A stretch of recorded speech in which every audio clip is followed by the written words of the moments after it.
God of surprises. You never cease to amaze us with the challenges that come our way. The pandemic has greatly affected us and even weakens our confidence.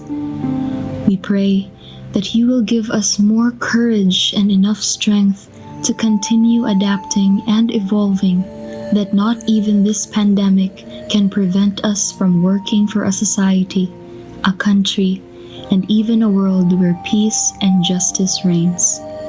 We ask this through our Lord Jesus Christ, your Son, who lives and reigns with you and the Holy Spirit, one God, forever and ever. Amen. Saint Joseph, pray for us.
Good afternoon, everyone.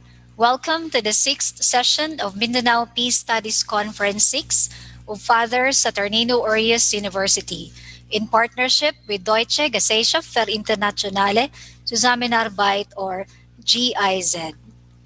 The theme for this particular session is Peace Education and the Digital Divide during the time of COVID-19.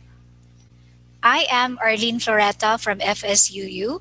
I will be your facilitator this afternoon. With that, I would like to acknowledge our participants who are coming from various government agencies and local government units. Also, those who are coming from the non-government agencies, healthcare providers, civil society organizations, religious organizations, and community organizations who are joining us this afternoon. In like manner, we also would like to acknowledge our participants who are coming from the academe, PEAC, private higher education institutions, state universities and colleges, CEAP schools, and the Department of Education across Luzon, Visayas, and Mindanao who are joining us in Zoom and live via Facebook and YouTube of FSUU. Good afternoon and welcome. And of course, we also would like to acknowledge our speakers who will be introduced accordingly in a while. For the time being, let me remind everyone of our session rules to facilitate a seamless flow in this online conference. All participants are encouraged to mute their microphones by the start of the session. The organizer also reserves the right for this action. For documentation, all the proceedings of the conference shall be recorded and pictures will be taken during the sessions. To ensure proper recognition, participants are encouraged to indicate their organization's acronym before their names, like FSUU Jane de la Cruz. Thank you. At this point, may I turn you over to the session moderator, Reverend Father June Ray V. Aguilion.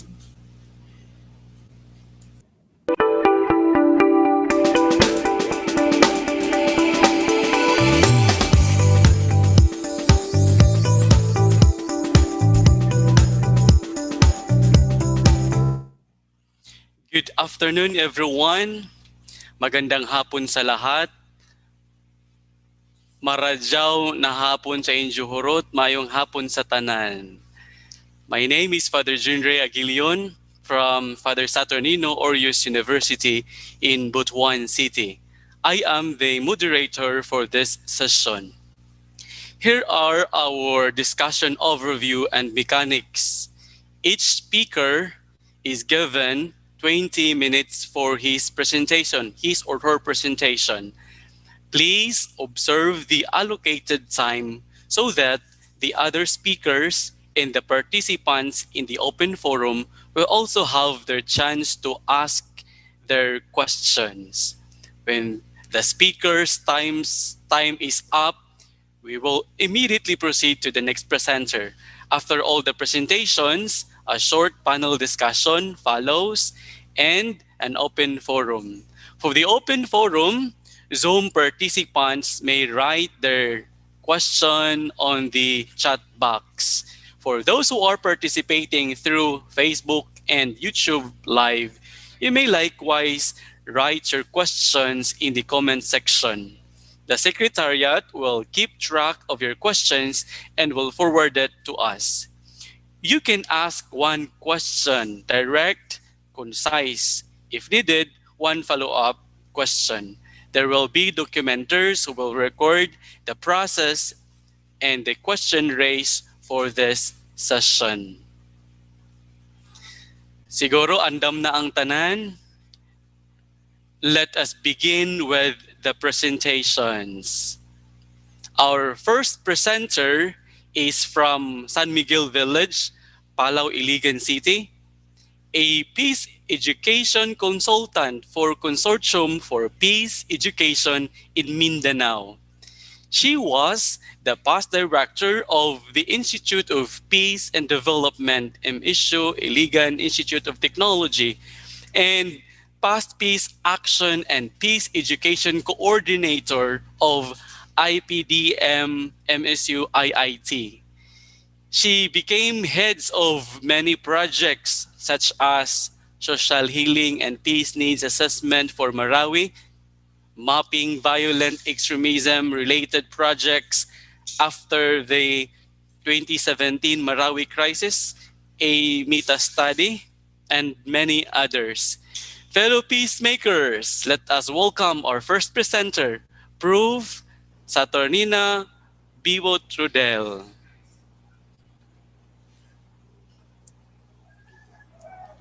Ma'am, welcome. Hello, You can start now, ma'am. good afternoon. Okay, hello, good afternoon, everybody. Greetings, everyone from Iligan City. I hope everybody enjoyed their lunch and had a good nap, at least because, this stressing through good and nutritious food and restful sleep are vital to meet the present challenges of these times. First of all, I have never met a person who shares my first name. So interestingly, I'm uh, I'm now being invited by this institution which bears the namesake, the male namesake, my name, namesake. But I am glad because in a certain way, Saturnina is one of the sisters of Jose Rizal, actually. And we have a founder of the school that grew into an outstanding university of what it is today. So, congratulations, Father Saturnino Orius University, our peace education programs, and for this conference, which is on its sixth year. So, our topic this afternoon is peace education and the digital divide during the time of COVID 19. Now, when educators, a moment, I will just share my screen. Okay.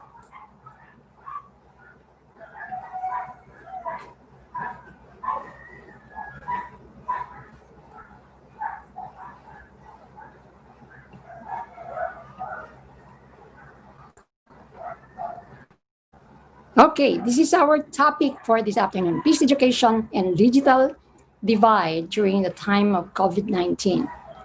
So, when educators and peace builders are asked, what is peace education? Actually, the spectrum of the definition given is so broad that that if it's an antibiotic, it can actually address all the bad bacteria existing. Likewise, all the problems of society. If you're familiar with the practices, initiatives, and programs, you know that it addresses many issues from the personal and peace on stress, worry, anxiety, even stream of thoughts and habits of thoughts in the head that demeans and distrusts oneself's capacity and personhood, to the challenges of bringing small and great divides, and to the prevention of violence and wars. And peace education is implemented. Let me see my slide. Okay. And peace education is actually implemented in both formal and non-formal platforms of engagement. And can, okay, let me check again my slide, sorry.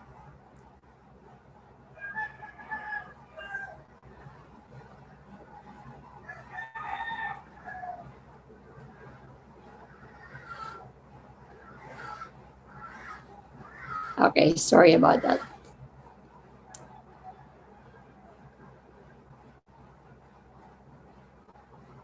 So I said na peace education is implemented actually, in both formal and non-formal platforms of engagement and can actually happen anywhere actually. So in a way, this broadness, this wide spectrum is the reality and the truth to the practice.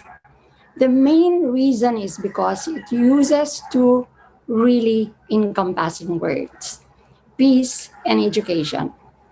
I was browsing an old book that has essays in history and pedagogy, and it describes education as a mode of development of human beings and involves all the formative influences coming from the family and from a more complex groupings and institutions. So this is quite really big and broad. And accordingly, an organized schooling, which only affected only a small proportion of the population before, now plays a central role and the chief means, together with the family, by which new generations are inducted into the future. And I think this is really an important role. Now, true, and we can further say that it is indeed the truth in the age when our children didn't have the digital words. And the influence of the many things that comes to our various screens, from televisions to movies, games, and social media. These are now the venues of influences: home, school, and screens. So maybe we should insert in there mosques, churches, synagogues, temples. The important question, however, are this: can we ever measure where the great influences are coming from, the greater influences? How are we influencing these venues and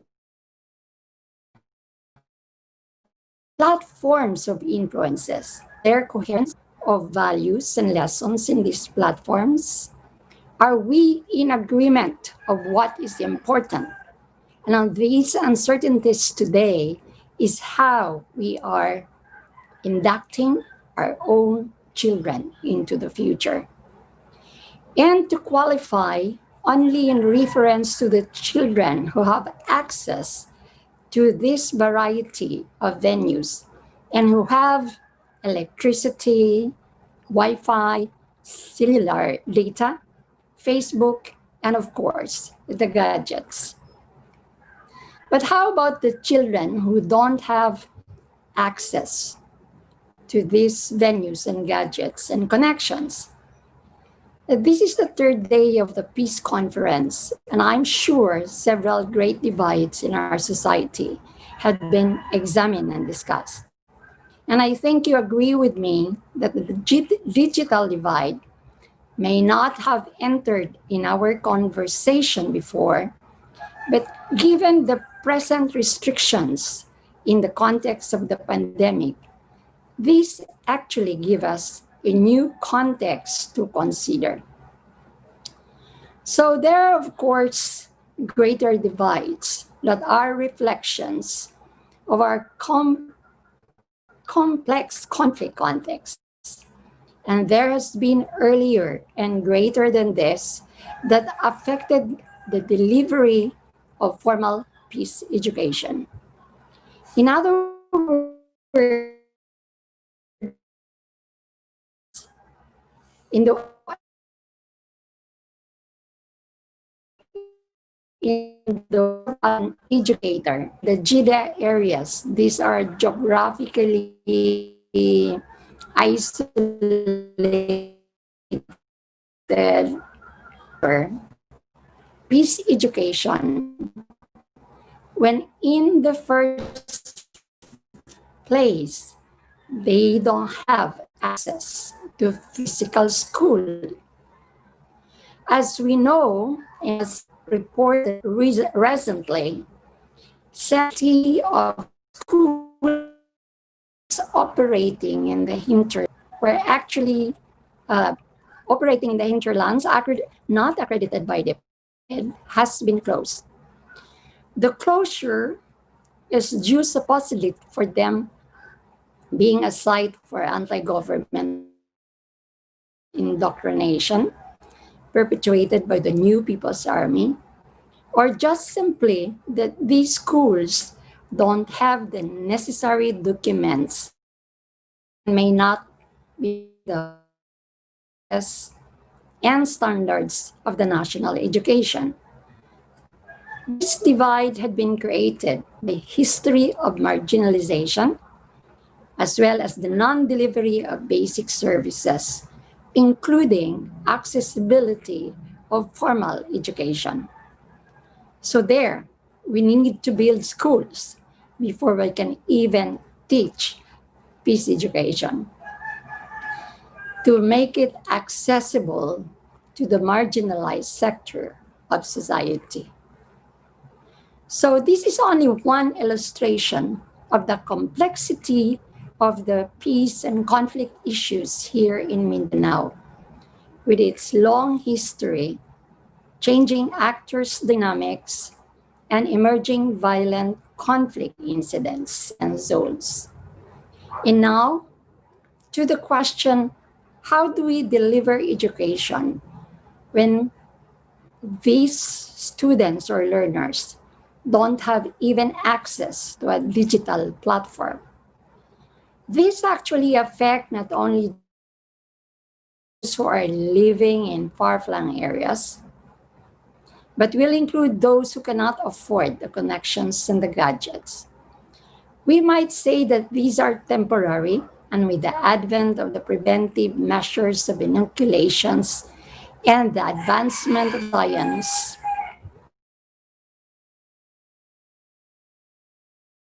with speed or slow motion, we could make our engagements face. However, the importance of the digital venue of education cannot be underestimated with the growing connectivity all over and the resources that depends on it. One illustration I can give is that many educational institutions, basic, secondary, to to the tertiary levels opines that there is a lack of training for teachers and also the lack of resources, materials, and modules for the implementation of peace education. In my browsing, I saw that the Department of Education actually has a learning resource portal from its Learning Resource Management and Development Center. I think this is one way of bridging the divide between school and institutions having the materials because they have received support from its linkages and partners to making materials and modules accessible to thousands of teachers and hundreds of schools. I am told that for Region 10 alone, we are actually dealing with 43,000 teachers. So, which will make us go back into the nature and content of peace education as a policy. The Executive Order 5770 and the Department of Education Memo 469 mandated the integration of peace education in all learning areas, as well as in teachers' education. These were promulgated in 2006 and in 2008, respectively, with the general goal of attaining a culture of peace. The executive committee in the implementation was headed actually by OPA, DepEd, and recently also released from CHED is the CMO 1 of 2019, encouraging the integration of peace education in the subject areas or as electives. So there has been many forms of initiatives in the implementation of these mandates. And I guess after considerable times have passed and with the restructuring of the educational system to K to 12 National Educational System Program in 2013, there is really a need to assess and gather the experiences of the different institution that has dutifully and with commitment implemented the teaching of peace education. There is a need to answer the important questions and to plan a systematic and coherent strategies and implementation which should reach not only a few institutions in conflict areas, but the whole of the nation. Prejudices and biases have a target, perpetrators, and authors. We could not educate one area and say that the other areas of the nation are not contributing to the conflict. We are all interconnected. So, if we do believe indeed that education is central to social change and that peace education is the key to inducting a new generation of people that decides to follow the nonviolent ways of resolving conflicts, big and small, that knows how to create for themselves inner and personal peace, as well as choosing cooperation and solidarity, then we must make important decisions to put policies, resources, personnel, structures, development in our respective institutions. Interestingly, the study of the military strategies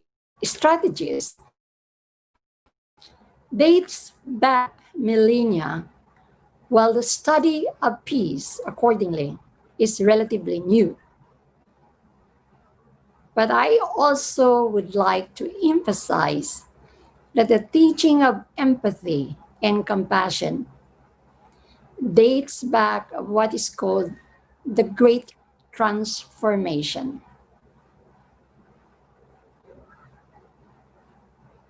To what is called the actual age, which is about 900 to 200 BCE. This is actually illustrated and discussed very much in this particular book. And I really love this book. This is the time of the great world traditions coming into being. And this accordingly has continued to nourish humanity until now. This particular age is one of the most periods, accordingly, of intellectual, psychological, recorded history. And there would be nothing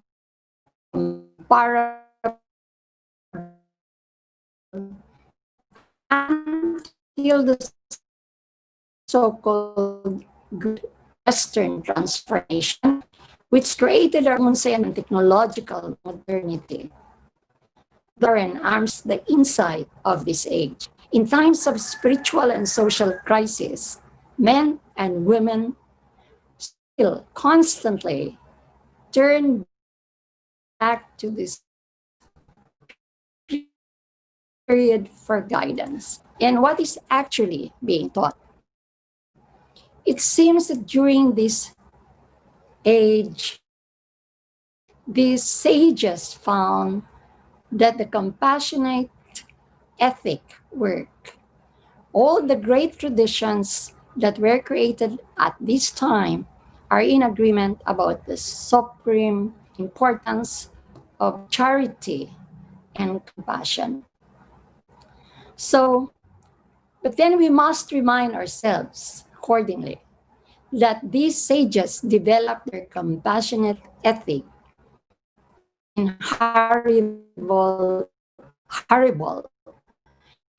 in trying circumstances.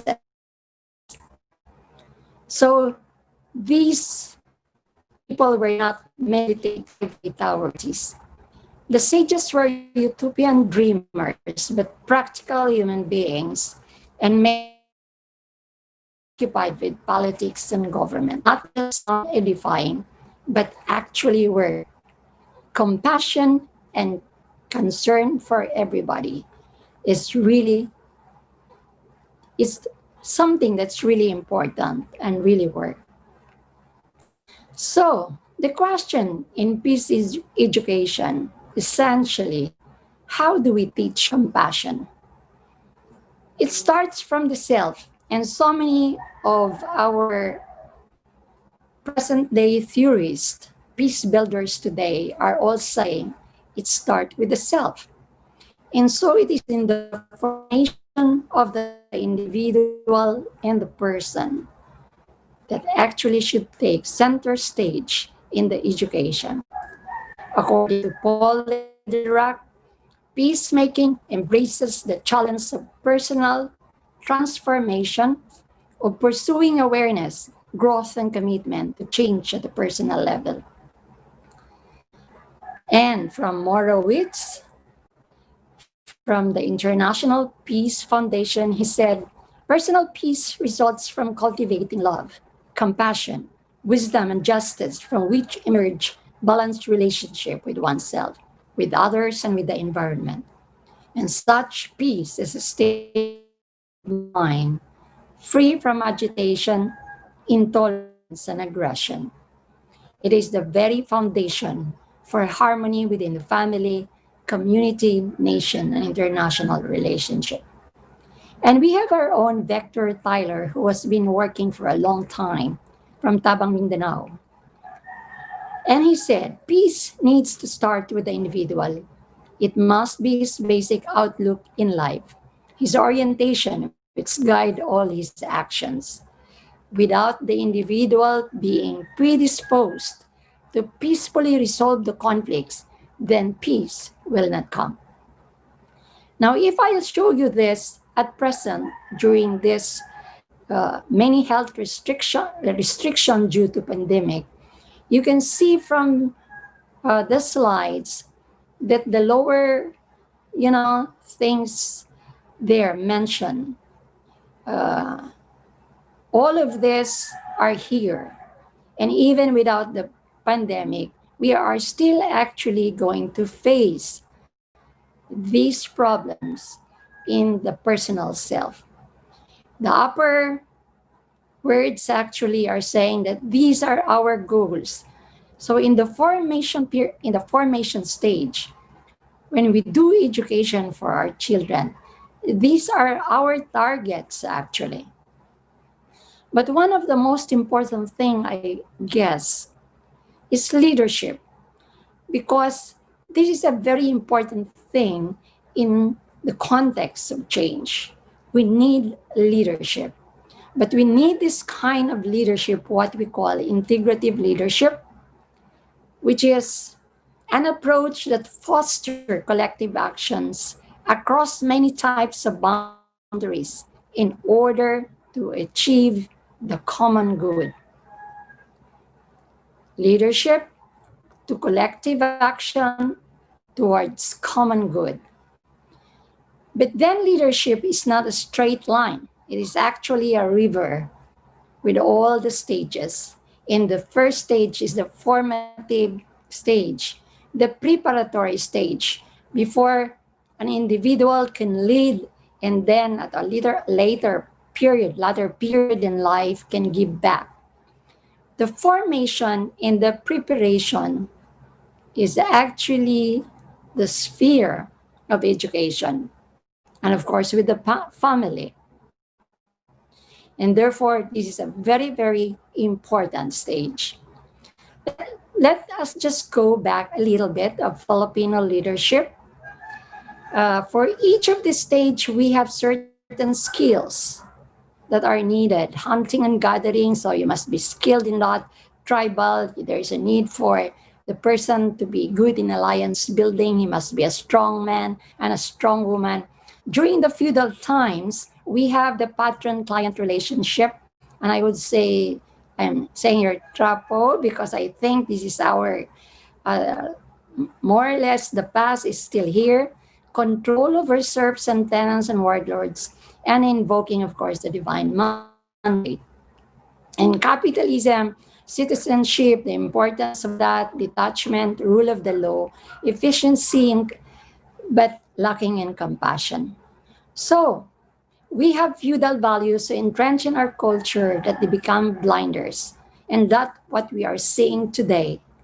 We may not even be aware of how those values have seeped into public and private lives.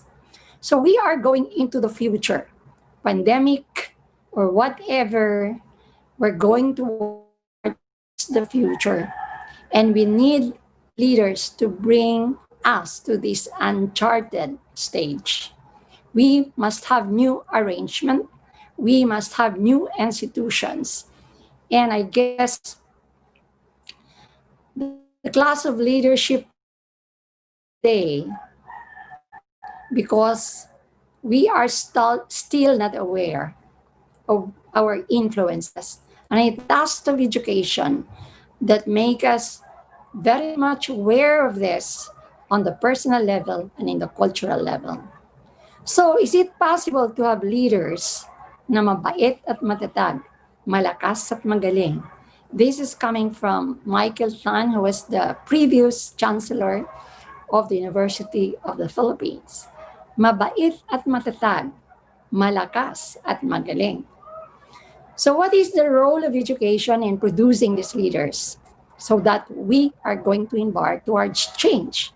So, whether this is at DNA level, culture, or spiritual, there is a need for the person, for the individual to own an issue, a problem, a divide, connect with other people and co own it in an organization or an institution. And then later on, we co create this various arrangement that is good for all of us. This is actually simplified presentation of a bridging leadership program. So, what principle do we stand for? What are the values central to our life? The choices we make will determine our future, and with the choices of others, the future of life and our planet. Thank you.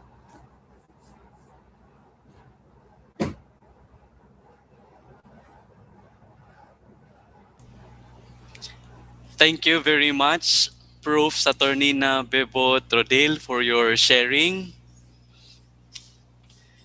Let us now proceed to our second presenter. Our second presenter is the founder of EdSpeaks, a professional development group that focuses on the adaptive, innovative, and resilient education. He formerly served Miriam College in various capacities, such as Director for Innovation Development, Director for Basic Education, and High School Principal. He is currently the Vice President for Academic Affairs of the National Teachers College. Also, he is a currently co-chair of the Commission on Higher Education's Technical Panel in Teacher Education and the Chief Consultant of the National Executive Course for Education Leaders in Senior High School of the Private Education Assistance Committee through the Fund for Assistance for Private Education. Fellow peace advocates, may I present to you our second presenter, Edison A. Fermin, PhD. Doc, Isang mapagpala, mapayapa at mapagpalang hapon po sa ating lahat. It is my honor and my privilege to join the Father Saturnino Urios University in this Mindanao Peace Forum. And I really appreciate the fact that despite and in spite of the challenges of the times, we are continuously getting more and more adept into finding peace and meaning in the way we are doing continuing professional development through these modalities. Allow me to deviate a little, but still connect with the general theme of this panel. And instead of just zeroing in on digital education and peace education as two related items, I'd like to entitle this sharing as Connective but Divisive Education Transformations and Peace Education in COVID-19 and Beyond. And after this sharing, I would love to continue the discourse. I am putting here my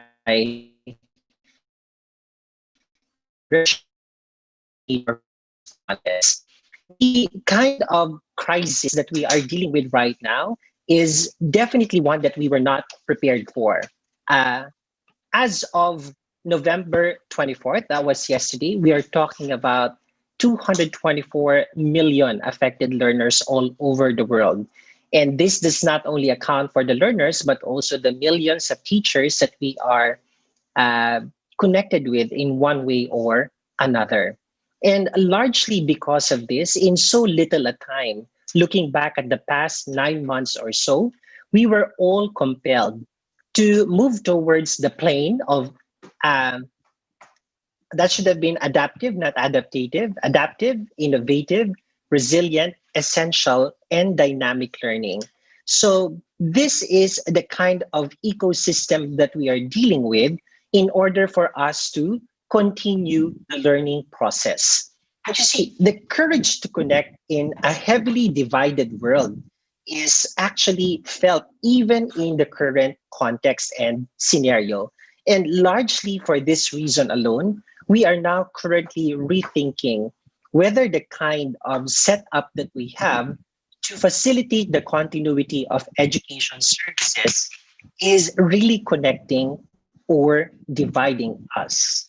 For starters, in the recent Statista analysis of how connected this world is despite and in spite of the pandemic, we're talking of a total of 4.13 billion internet users worldwide, where China takes the lead in terms of access to connectivity, and Northern Europe having the biggest percentage of internet penetration and access. But if you look at the granular information on the chart to the right of your screen, you're looking at the Philippines as the 10th nation in terms of the total number of internet users in millions. This is rather surprising because you are measuring access, but you are not really, you really don't have a fair appreciation of whether this is sustained or stable access such that it can support the continuity of learning. So see, even the data that we are dealing with in terms of connectivity is something that we have to problematize at this point. But the real crux of the matter is that the discourse of connectivity in education at this time should also mean addressing disconnectedness, which means that we need to be mindful of the extent to which a learner and his or her family and his or her school and eventually community is connected or not within the parameters of the continuity of learning. Here I am showing you the kind of or the categories of learners that in my capacity as expert resource in the CHED Technical Working Group on Flexible Learning have seriously studied. And in fact, we have a variety of these learners. The spectrum that we are talking about accounts for the fact that indeed the disconnectedness happens in various shades and in various extents. And largely to this reason, whether you are without connectivity, with limited connectivity, or with connectivity, you are disrupted. You are not at peace. And for that reason alone, it has to be underscored that we need to make sure that no one is left behind in the process. And this is primarily the reason why the Department of Education, for example, along with the Commission on Higher Education, and the Technical Education and Skills Development Authority have all agreed to move towards the direction of learning delivery modalities that have never been tried out before. In that and alone, the algorithm for schools to decide what kind of learning delivery modality will be used is rather complex. And so the first stage of being not at peace in terms of transitioning in what we are anticipating to be the new normal in education is really discombobulating at times, whether you will shift from homeschooling to blended learning and so on and so forth. But this goes to show that we are really trailing a path that has never been or might have been discussed much earlier, but has been exacerbated by the current crisis.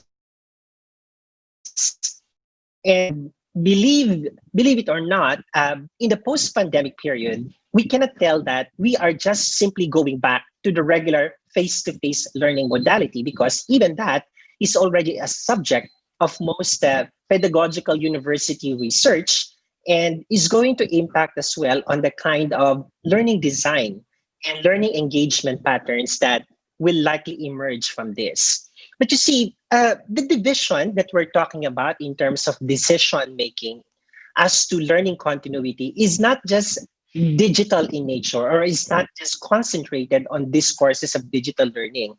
But you see, the division I would articulate is also personal and institutional. And these are the things that are likely going to be the subject more and more of our post pandemic discourses in education.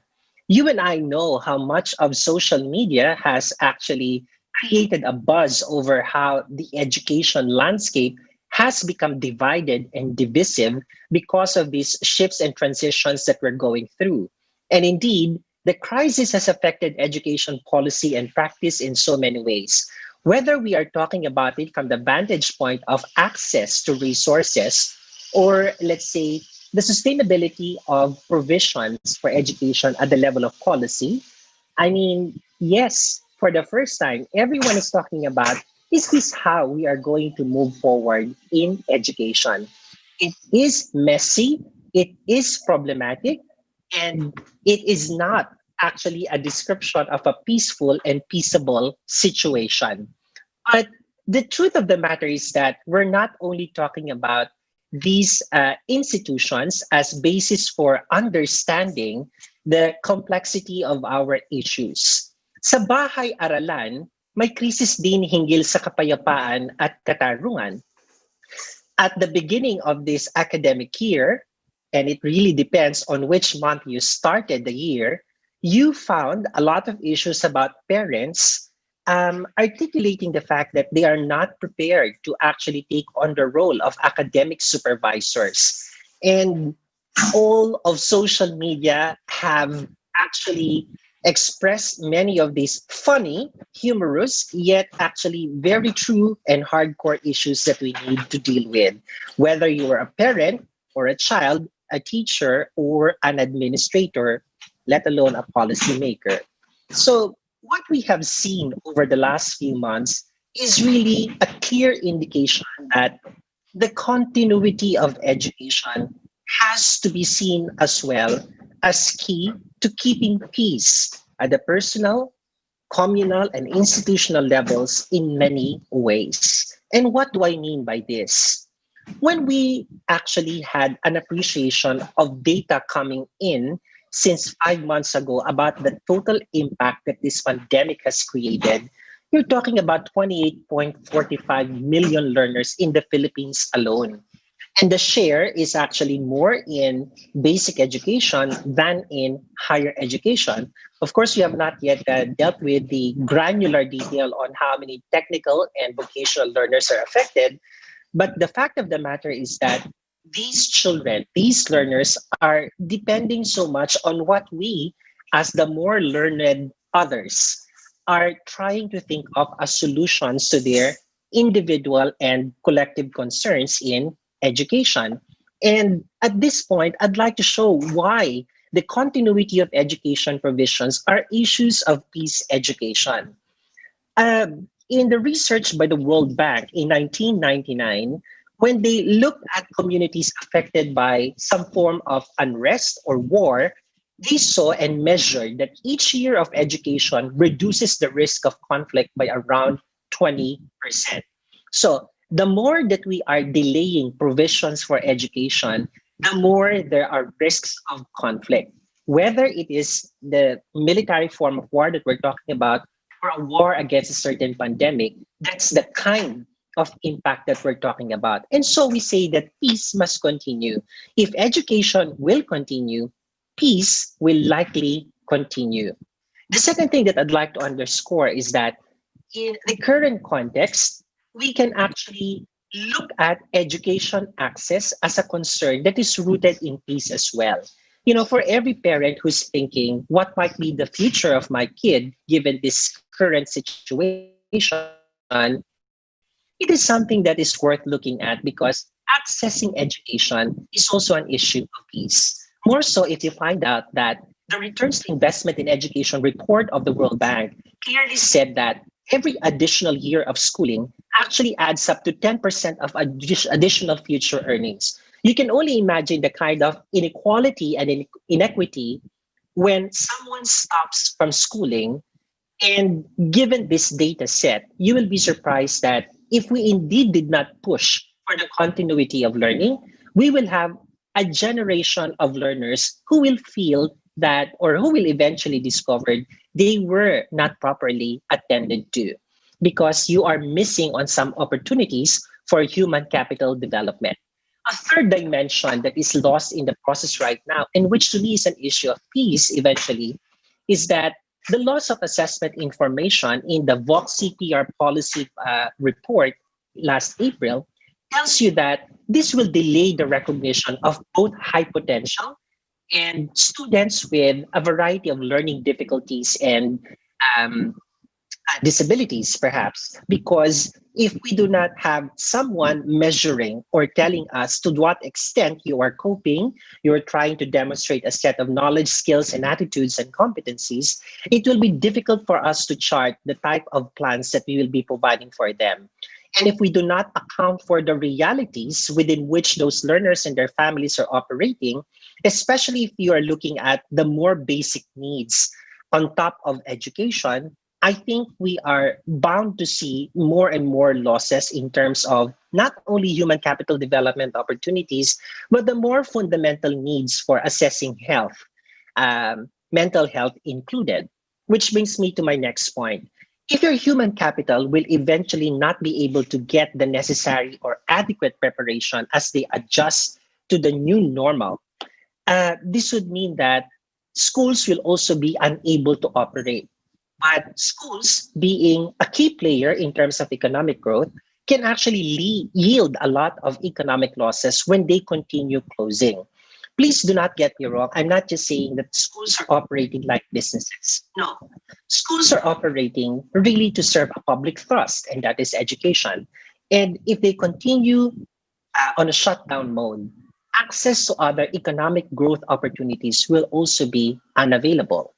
And the next one that is economic in nature as well, you must understand, and this has become a threat to all of us who are in the education space, the more we delay the opening of classes or the return to the normal thing of facing our learners inside a classroom, you're talking about joblessness in the education sector. And as early as May 23, no less than the CHED chairperson, the chairperson De Vera, has articulated that we cannot get into the trouble of seeing more people and more teachers losing their jobs because some learners are no longer able to access education services.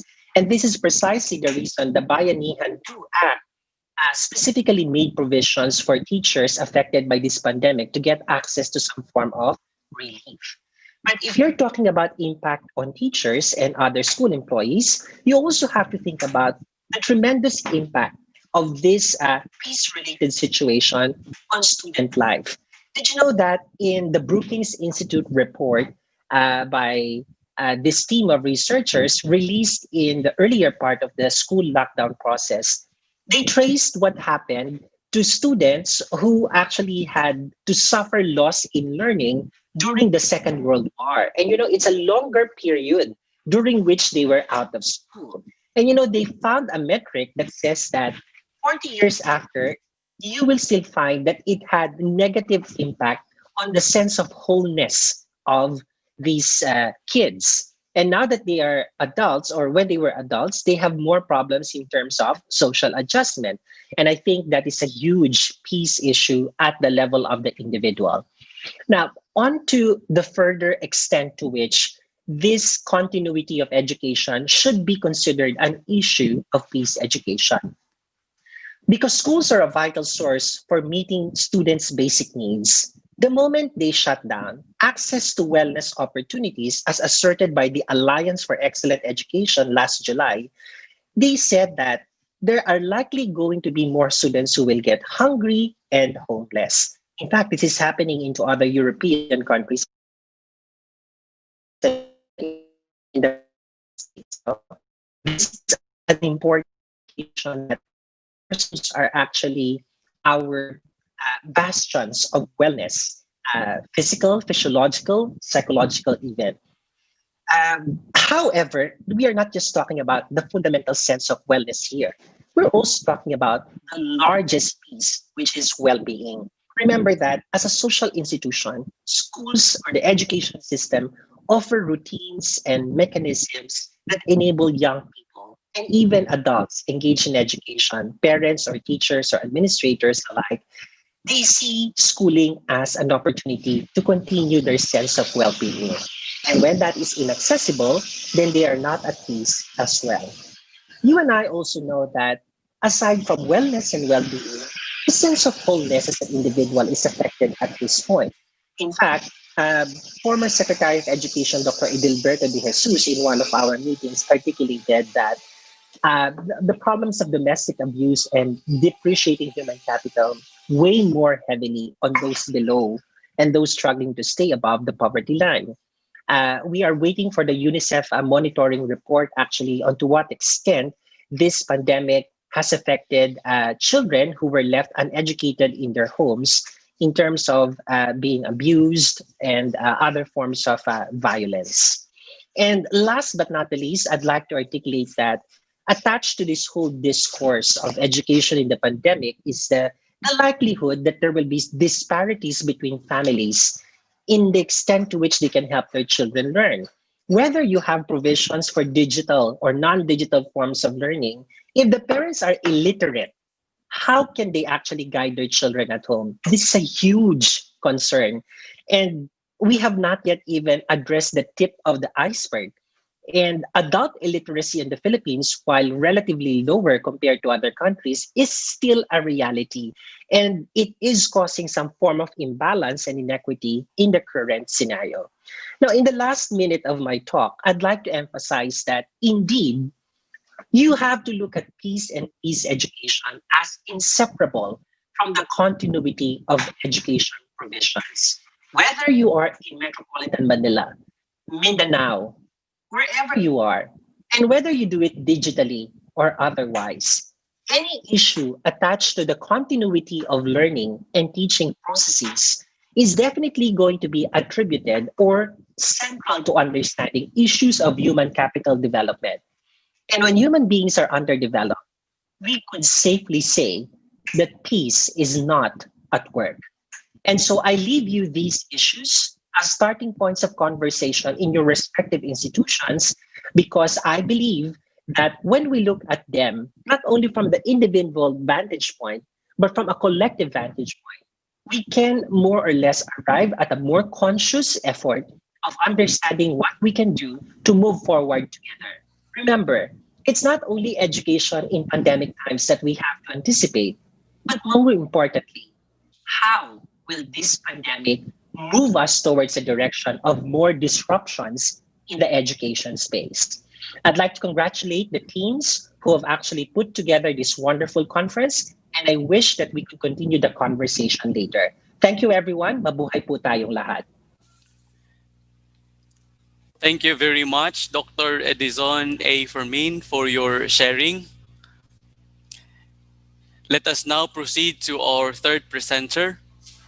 Our third presenter is from Benguet Province and is of Kankanani,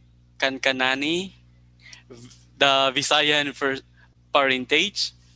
He was involved in community-based education initiatives for indigenous cultural communities since 1998. Oh, matagal na. Providing technical assistance to requesting communities in developing innovations to the various dimensions of cultural-based education in the context of IP communities. She is presently a senior technical assistant to the Indigenous Peoples Education Office. My friends, I give you our third presenter for the session, Miss Maria Lori Victor. To the organizers of the Mindanao Peace Studies Conference this year and to the participants of this conference, our gratitude for this opportunity to share with you this afternoon. I will have to request the indulgence of everyone that my sharing this afternoon will focus more on the efforts of the Indigenous Peoples Education Program of the Department of Education. And hopefully the initial part of the sharing, the bulk of it, which provides an appreciation of the context of how the Indigenous Peoples Education Program can be a potential contributor to healing and reconciliation, particularly for IP learners and IP communities, provides the context of what we hope to discuss more when we talk about the digital divide. So please allow me to share my presentation.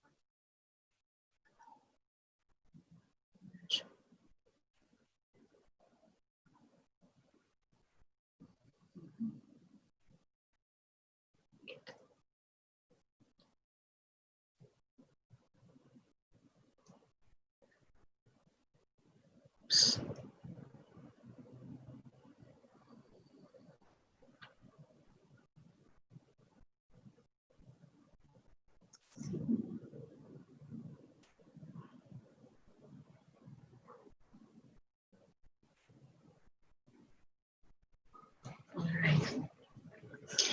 So the Indigenous Peoples Education Program of the Department of Education is a relatively young program, and it is better. It will be better understood if we first appreciate that its coming into being in the department comes from a long history of exclusion. For those in Mindanao, this is very familiar to us. How our historical experience as peoples in what we today call the Philippines contributed heavily to the phenomenon of what we call indigenous peoples today. The concept, for example, is a product of historical experience. How the colonial experience with the Spanish um, brought about this idea of dividing peoples according to, like in this book, the first book of the Spanish about the Philippines, they divided peoples into the Indios, the savage races, and other groups. And this was carried on during the time of the Americans, where they labeled particular cultural communities as pagan or wild tribes, and the others as Christians, for example. So that way of communicating about cultural communities, dividing or classifying them, got into how we look at each other, and even into how institutions operated. So we are facing a historical fracture or brokenness. And one of these is that idea, no, of the civilized versus the pagan.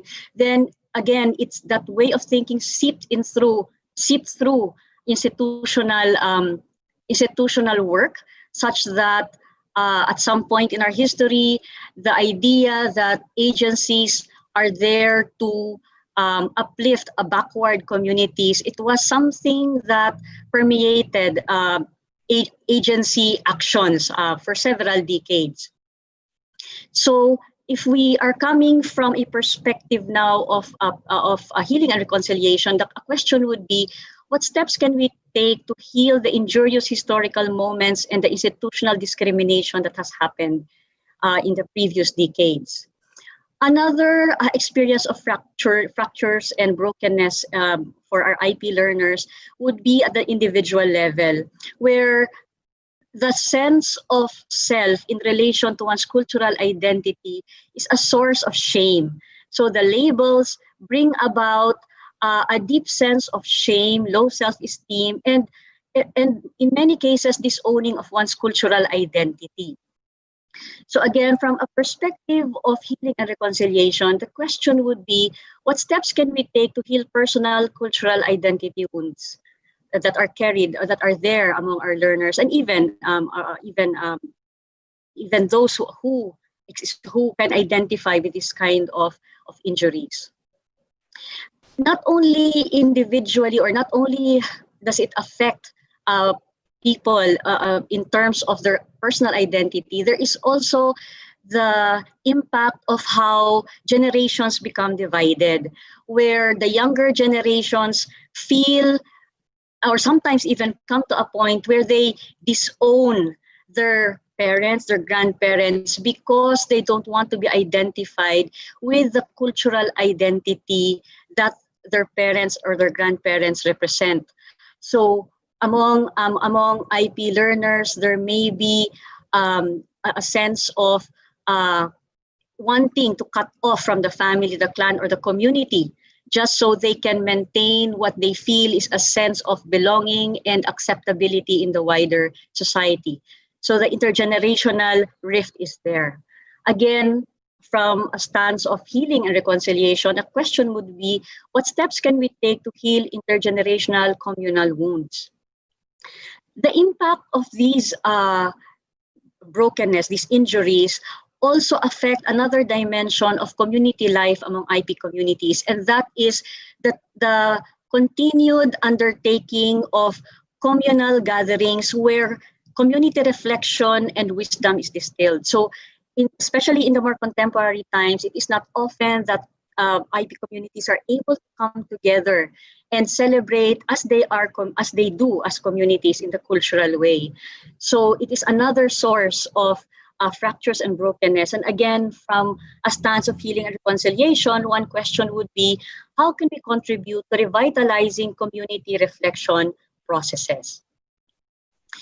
Another experience of brokenness and fractures experienced by IP communities is that breaking of relationship with sacred land. Um, there are in the education system, for example, we we are sometimes not conscious of ways by which we communicate how working with the land is something like second class, or that it is not good enough, it is not work enough, it is not professional enough. I'm citing here a song that perhaps did not intend to contribute to that, but the idea that working with the land is difficult, that it is a burden, that it is like a prison. Those ways of thinking and communicating have brought about a mentality that divides those who are quote unquote blue collar and those working with the land. And it so happens that many IP communities are really working with the land. It has also brought about a divide between, even within IP communities, between those who are schooled and they're considered educated, and those who are considered uneducated but schooled in the community. So that divide is there also. Um, the divide with the land, sadly, goes against one of the most important wisdom wisdom understandings of our indigenous peoples, exemplified by these words of Makliing Dulag. I'll just quote the last stanza where he says, "Land is sacred, land is beloved. From its womb springs our Kalinga life." So he talks about how land is the wellspring of peoples, and what happens now with this idea that the land is a burden, or it's not productive, it's not as legitimized as other professional undertakings, brings about that cutting from the womb of life. And in a way, that is further seen by how what we once considered grace now has become a garbage. And of course, when we see when that happens, we really experience that cutting off from the from the womb of life. So for indigenous communities, this is really a painful experience. It shows to us the prejudices against a particular worldview and world feels. So for us, the question would be, what steps can we take to heal the prejudices in relation to particular worldviews and world feels? Now we're talking about the digital divide in the more recent times. So in the context of these brokenness and fractures of that IP communities experience, we now see another dimension, which is what is called the digital divide. And while reflecting upon it, I sense it is more than just the devices. It's not about the devices. I think it's more of how can really this mediated form of interaction bring about intercultural solidarity. It's very different when we tend to view each other. It's the distance between the viewer and the viewed is magnified by the digital divide. And in the case of indigenous peoples, it may further contribute to a sense of objectifying or making indigenous peoples the viewed, and those who are viewing are not conscious of that dynamic, how particular peoples tend to be those who are viewed and talked about, whereas it's different when you really interact with each other. There's really interaction person to person. So these are the challenges that are being faced by our indigenous communities. And in the case of the digital divide, the question before us is, how can we promote meaningful intercultural relations in a time of physical distancing? Now, if we were to summarize, these are the areas of healing that are asking to be responded to. These are perhaps just some of them. They can be further elaborated on, but all of these are results of historical injustices that until today are experienced by our indigenous communities and our IP learners. Despite these challenges, IP communities have continued their assertions, and through the decades, there have been legal milestones that have provided a favorable policy and that policy and advocacy environment for the push for indigenous people's rights. And so in the recent decades, maybe for the past 2 decades, it has become more favorable to foster institutional inclusion. And we are now hoping that it leads towards healing and reconciliation. I'd like to share how a Mangyan community reflected on the advocacy for indigenous people's education. Sabi po nila, pag natuklaw ng ahas, ang gamot ay kamandag din ng ahas. And so, if we were to summarize it, recognizing that education has contributed to the injuries and the hurts of indigenous communities, in the case of education, they feel that education is also maybe not the cure, but it can be an instrument to the healing also of these injuries and these pains. So if we try to appreciate it from that understanding, the IP communities, when invited by DepEd in 2008 for a dialogue to forward what then was already slowly becoming popularly called as Indigenous People's Education, had that perspective, the willingness to engage DepEd dahil ang kamandag ng ahas ang siyang gagamot din sa tuklaw. So for 2 years, there were a number of consultations done nationwide. This brought a dialogue between the national education system and indigenous communities, and it gave birth to DepEd Order 62 series of 2011. This is the National Indigenous Peoples Policy Framework, and it provides directions for indigenous people's education, and it mandates the development and implementation of an indigenous people's education program.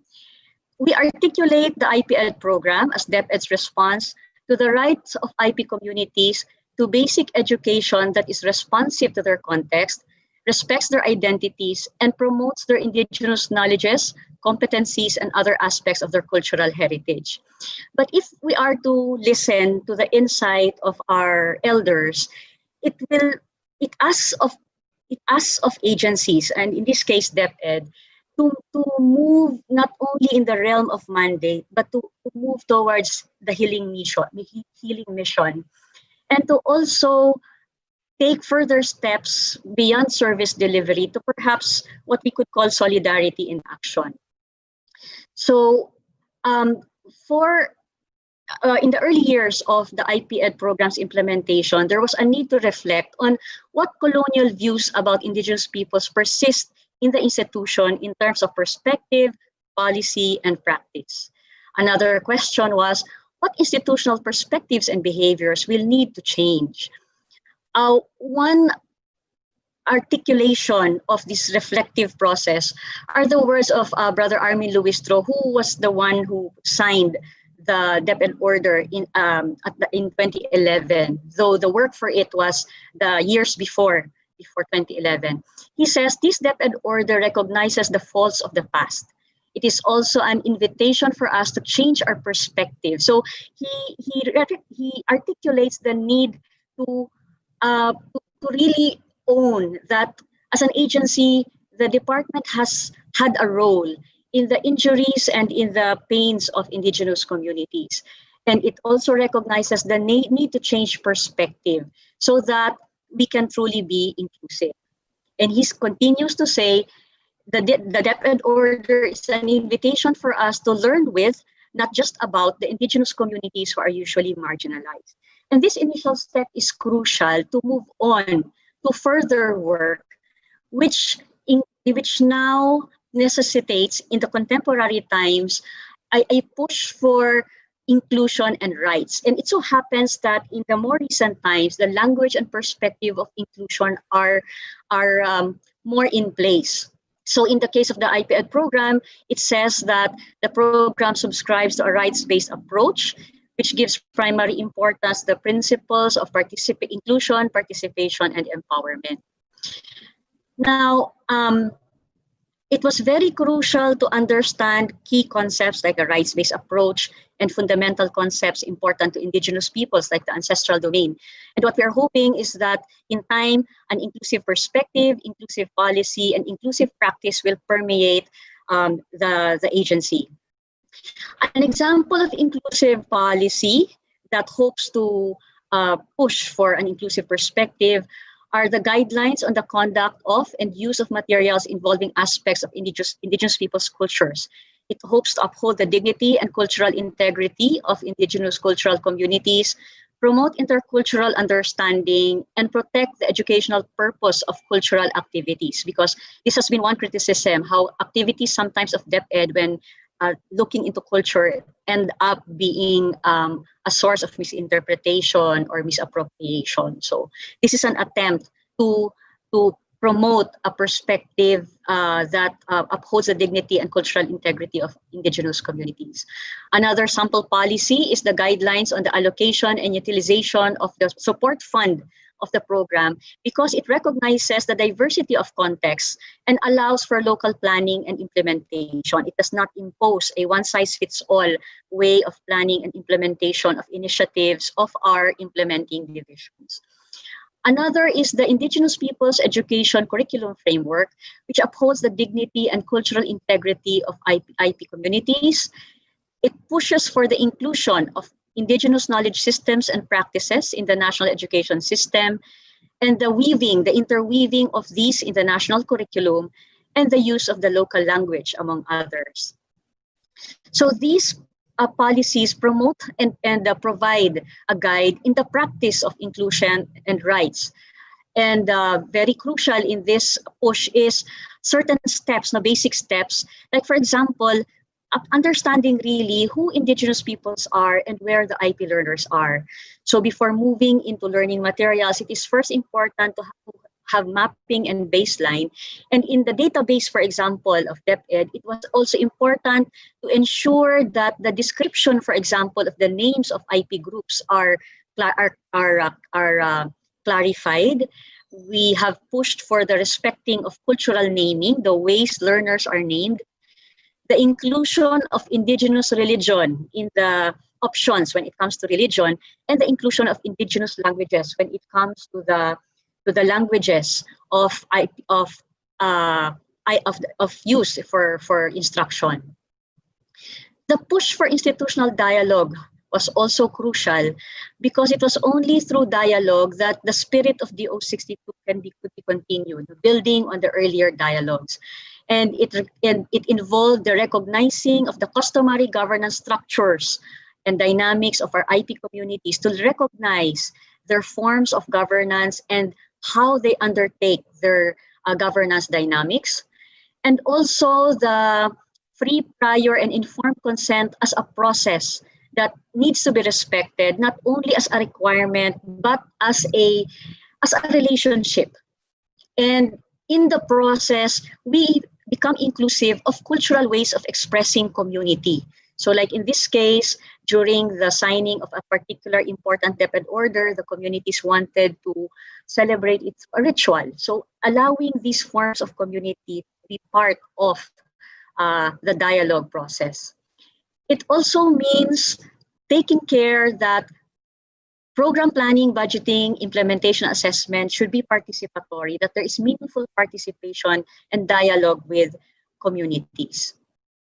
And their processes in decision-making should be respected and be included in the processes of the department. Important also is in the dialogue is the generation of cultural standards. So what parameters are agreed upon so that both parties are guided in looking at learning materials, teachers, and other like the curriculum, so that there are clear parameters in terms of cultural sensitivity and appropriateness. So these prerequisites were crucial before we could even move into what we expect in terms of, let's say, curriculum building, or in this case, capacity building of our DepEd personnel. Hopefully that their perspectives shift and that prejudices are transcended. There was also the capacity building of our community counterparts so that they can take part in meaningful decision making as we went through processes like curriculum contextualization, so that lessons can really be in the context of learners, and therefore IP Ed will be experienced by learners in the classroom through the contextualized lesson plans. The local language is also slowly being used now in the teaching learning process, including the development of materials. And we are advocating for elders to be part of the learning process because they are culture bearers, and to also revitalize the intergenerational ties that have weakened in previous decades. The importance of the ancestral domain as a classroom so that reconnection with the communal home becomes possible. So learning should not only be in school, but in the bigger classroom, which is the ancestral domain. There have also been efforts by the communities and the division offices to look into how heritage can be appreciated in the contemporary times, like the setting up of an IP Ed senior high school. There are now 4 in the country moving into this. The department also, as a way of actualizing social justice, has systematized and fast-tracked facilities delivery. For example, the establishment of schools in remote communities like this one. It took 4 years to start efforts that hopefully promote this growth towards healing and reconciliation. Now, if we look at what has been shared earlier, we will see that the interaction has really been very community-based and personal. And so the challenge in the digital divide now is how do we do that when it tends to make us physically apart? Our reflections so far are making us see that all the more we need to strengthen local learning facilitators, how learning is shared really at the community level by the school and the community and the elders, for example. And we will need to all the more maximize the indigenous knowledge systems and practices as avenues of learning. That the knowledges that are there in the communities become foundational for what is being offered by the national educational system. So again, through the pandemic, the push for inclusive perspective, policy, and practice should not be let go. We should not let go of that advocacy. And hopefully, despite what we are going through, we contribute to the healing of these historical injustices, including the bridging of the digital divide. Even as we go through the pandemic, we continue to advocate in the IP Ed program that we continue forging solidarity with our community partners at different levels of governance. And hopefully, as we were saying, the journey will foster reconciliation at different levels, personal level, institutional level, historical level. And we are also hoping that as more and more of our efforts bear fruit, there will come a point when more IP communities can say, as one elder once said recently, as they were developing contextualized lesson plans, that nakikita ko na kami, sabi niya. He said, now I see us in the lessons. So the digital divide, while posing physical limitations, all the more helps us see the value and importance of the personal relational dynamics that are crucial in the teaching learning process.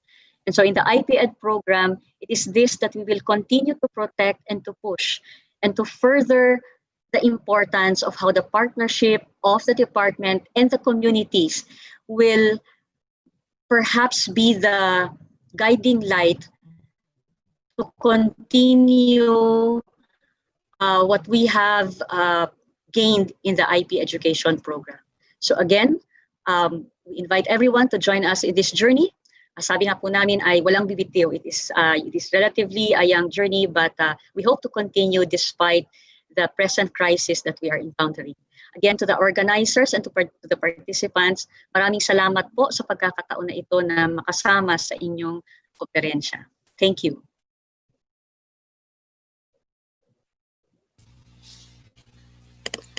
Thank you, Miss Maria, Lori, Victor, for your sharing. And to all the presenters, thank you very much for your sharing also. We learned a lot from you. At this point, let us go into a 10-minute health break. We shall resume the session in 10 minutes.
welcome back to our sixth session for Mindanao Peace Studies Conference 6.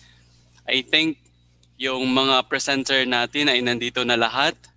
We shall now proceed to our speakers to give our speakers a chance to ask questions to each other, to give additional inputs, to talk about that just present the talk that was just presented. We have 30 minutes for this panel discussion. Who'd like to do it first? Um, Professor Bebot? Sorry. So I guess I was interested in the talk of Ma'am Victoria. Victor Apo. Because yeah, because it has something to do with marginalization. And my roommate in the house is actually very passionate and committed to this very issue of the indigenous peoples. So I really thank you very much for bringing that topic, including that and including all the details in this discussion. Uh, in Mindanao, we have actually a lot of this of the indigenous people actually not having schools. The schools are not near them. So I guess it's DepEd's responsibility to bring the schools to their feet. So maybe you can comment on that. How's the effort going? Um, the the accessibility of education is really one major concern when it comes to indigenous communities. But the nearness or the availability of educational resources has been raised by elders to be only half the issue. What is crucial is the quality of education that comes, because they were saying even if the schools are there, even if the teachers are there, even if the books are there, if the experience of the learners is still discrimination, it is still not recognizing who they are within the teaching learning process, for example, or in lessons, then they were saying that's not education for us. So crucial really in the discussion of accessibility is that particular quality of being, perhaps the general term we can use is culture based. In IPED we call it ancestral domain based. How do we ensure that, again, the inclusion of the perspectives, the worldviews, the world feel of the communities are there. It's part of what the learners experience. So that is the challenge is in that sense double. It's two-sided. The physical accessibility and then Yeah. the quality of what is made accessible. So that is the responsibility of the department, and the efforts to map, for example, and to really know where the communities are, to appreciate even the geography, for example, um, that there are areas in the country where there are pockets of communities that need particular services. In some cases, it might not even be schools in the usual sense that we think of having a structure, because the kind of topography is different. Those are the things that the DepEd will have to look into systematically. And there are particular efforts being done that have started, like in 2015, there was an effort to map areas in Mindanao. In particular, it started in Mindanao, where schools are to be established. And then that is now being given a second phase. It will be made nationwide now through what we call the Last Mile Schools program, where schools that have been, it's using the department's data, we are able to identify schools that have not received, let's say, services, major services for the past 3 or 5 years. Then it's possible also to hypothesize, or at least to extend that perhaps nearby there are other areas that may need services also. So at least now there is a more systematic effort to look at the context of IP communities and see what is appropriate in terms of services that are to reach them. Because again, in some cases, it might not be the structure, the school, the usual way we think of a school, because their context may not allow that kind of physical structure. We have encountered a few cases like that. But one thing sure, across all efforts of the IPED program, it's the advocacy really for the inclusion of that rootedness in the ancestral domain, the inclusion of the indigenous knowledge systems and practices, and the recognition of the customary governance structures and dynamics of communities. So how the education will look like really will be location specific. But these foundational points have to be there. Thank you. I think that will be also in terms of choosing teachers and of course Yes. in indigenizing the modules and Yes, ma'am. lessons. Yes, ma'am. So when the Yes. department moved But towards I think that's really a milestone. We have sorry, yes po, there's it's okay. Continue. the move towards curriculum contextualization and the development of materials also necessitates the hiring of teachers who would know the language and the culture. So there was a need to actually have a separate hiring guidelines so that the specific needs of schools serving IP learners would ensure that appropriate teachers will be assigned to these areas. Even school heads, actually, there is a need to look into the background of the school heads. Thank you. Thank Father, you. if I may tune Sige, in to the sige, kind of Doctor. conversation happening right now, I'd like to pick up from what Ms. Victor has mentioned about what is happening about the direction towards ensuring that cultural education and indigenous people's education are properly attended to by our education agencies. So I'm going to transition from my hat as NTC Vice President to the hat of the co-chairperson of the technical panel for teacher education in CHED. So for the information of everyone, there is already a standalone undergraduate degree program called Bachelor in Cultural Education. Bachelor in Cultural and Arts Education. That's BCAE. This is now the newest four-year degree program among all teacher education undergraduate programs that is specifically concentrated on preparing a new generation of teachers that will precisely address the concern of our IP education groups, as well as the teaching of all dimensions of Philippine culture. So, what used to be just MAPE, or the Music, Mm. Arts, PE, and Health major, we have now rationalized that to have a standalone degree program in physical education.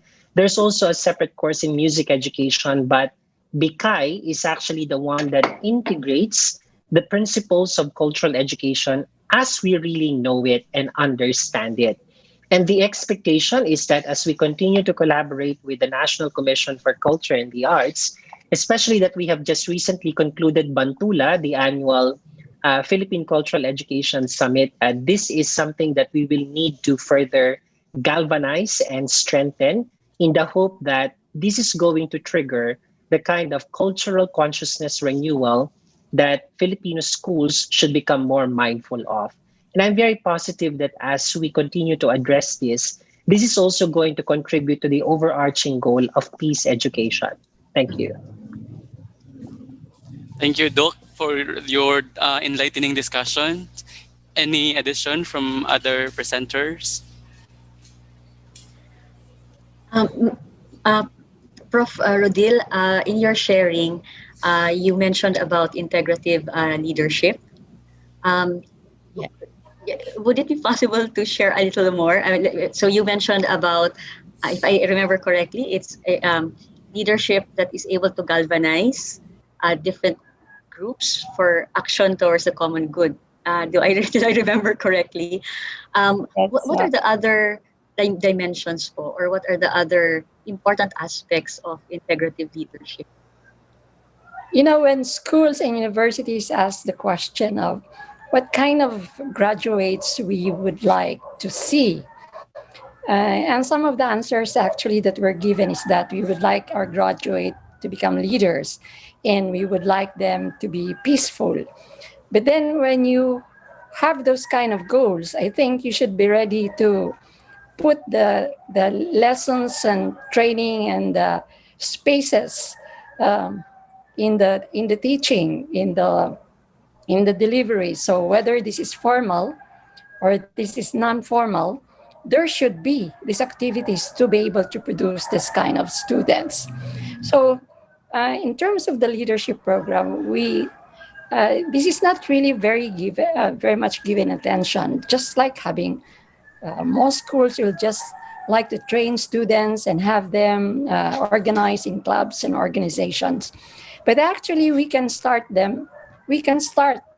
for them to really do it early and to have this kind of training early because there is a need there's a lot of science already in terms of leadership training and leadership concept, and I've mentioned some of them in terms of our the way our culture see leadership. And you cannot be, what do you call this, you cannot actually cooperate with each other if you have different loyalties politically and all of this.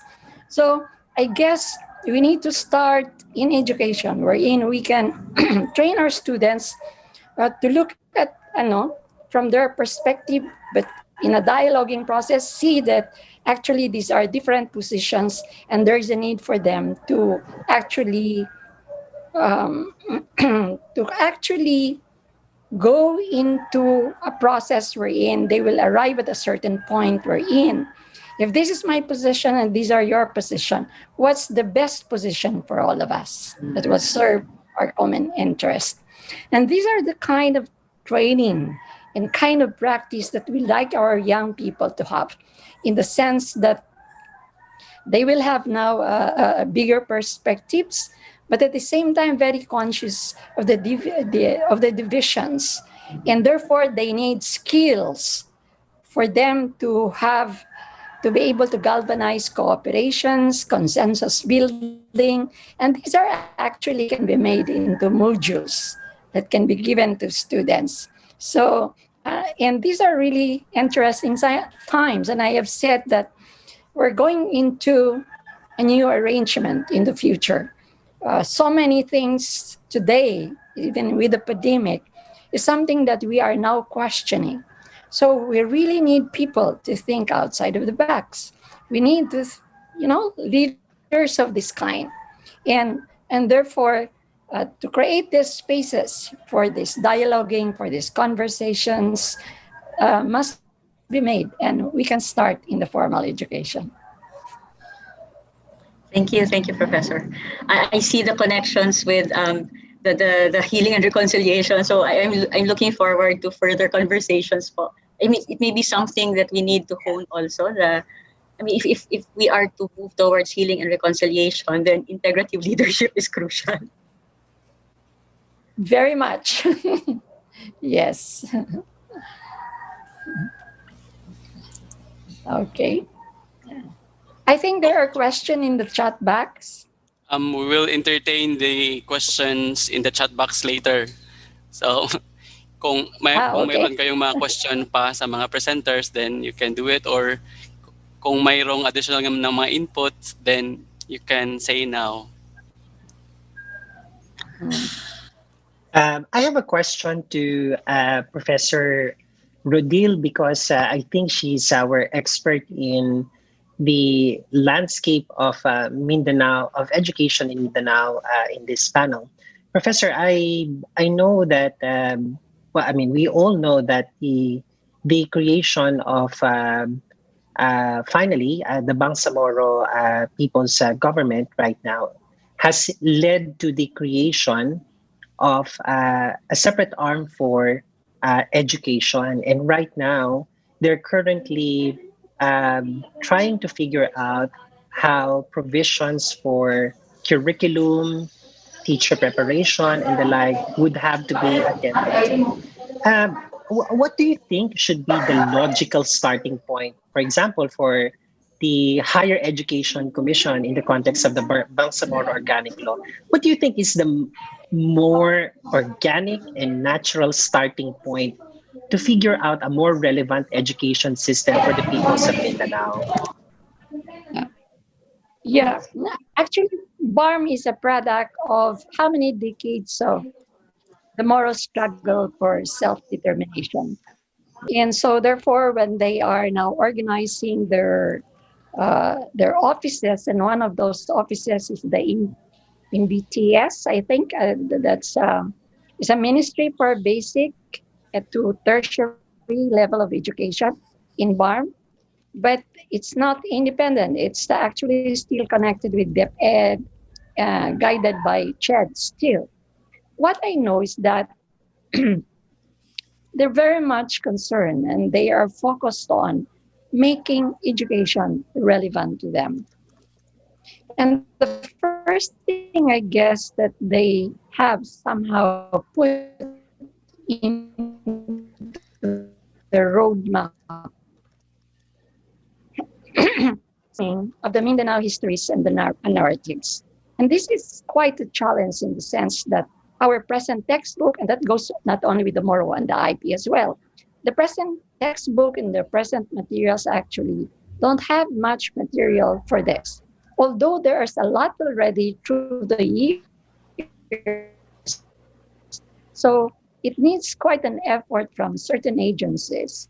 Like I know CHED has funded one of this effort, means, coming up with a Mindanao reader, which is actually about the people in Mindanao.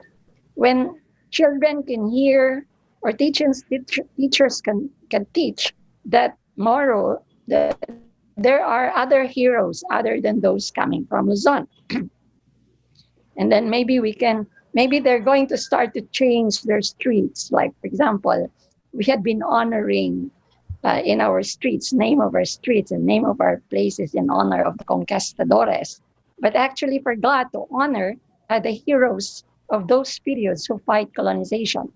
So I myself personally have some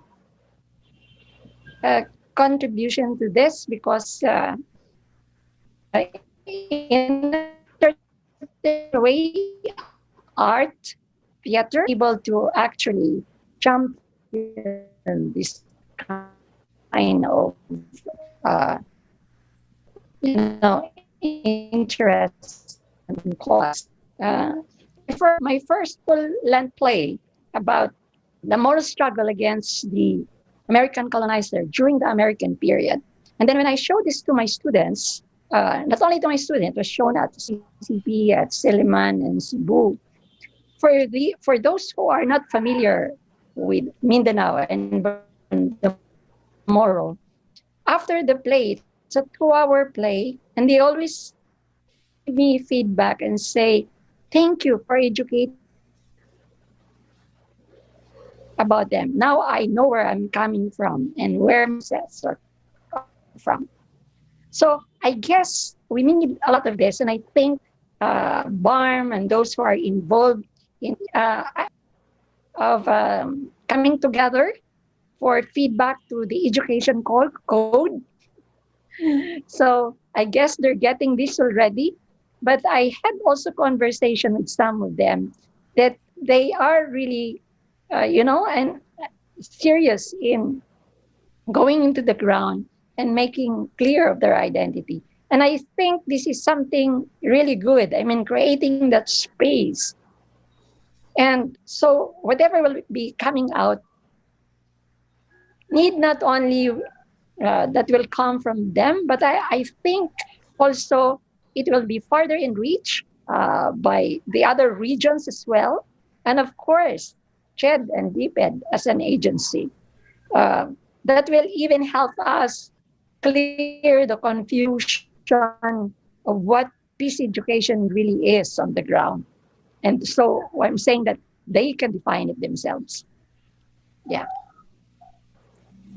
Thank you, Professor. That's enlightening because as a person working with both DepEd and CHED, I'd like to understand how our work can become more meaningful now that we're working towards providing the right services and provisions for the BARM. And I think conversations like this afford us the opportunity to really jumpstart the need for contextualizing further what sometimes academics like me would think as universals.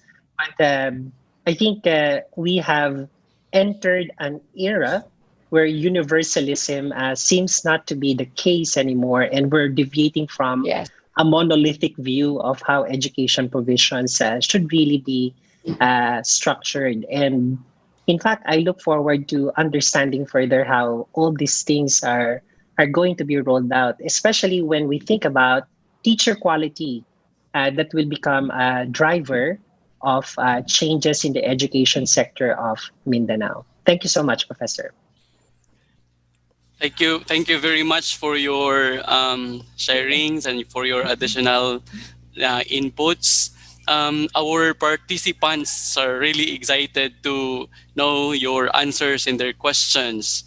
So let us go to the open forum to entertain the questions of our participants. For the open forum, the participants may write their question in the chat box. For those who are participating through Facebook and YouTube Live, you may write your questions in the comment section. The Secretariat will keep track of your questions and will forward it to us.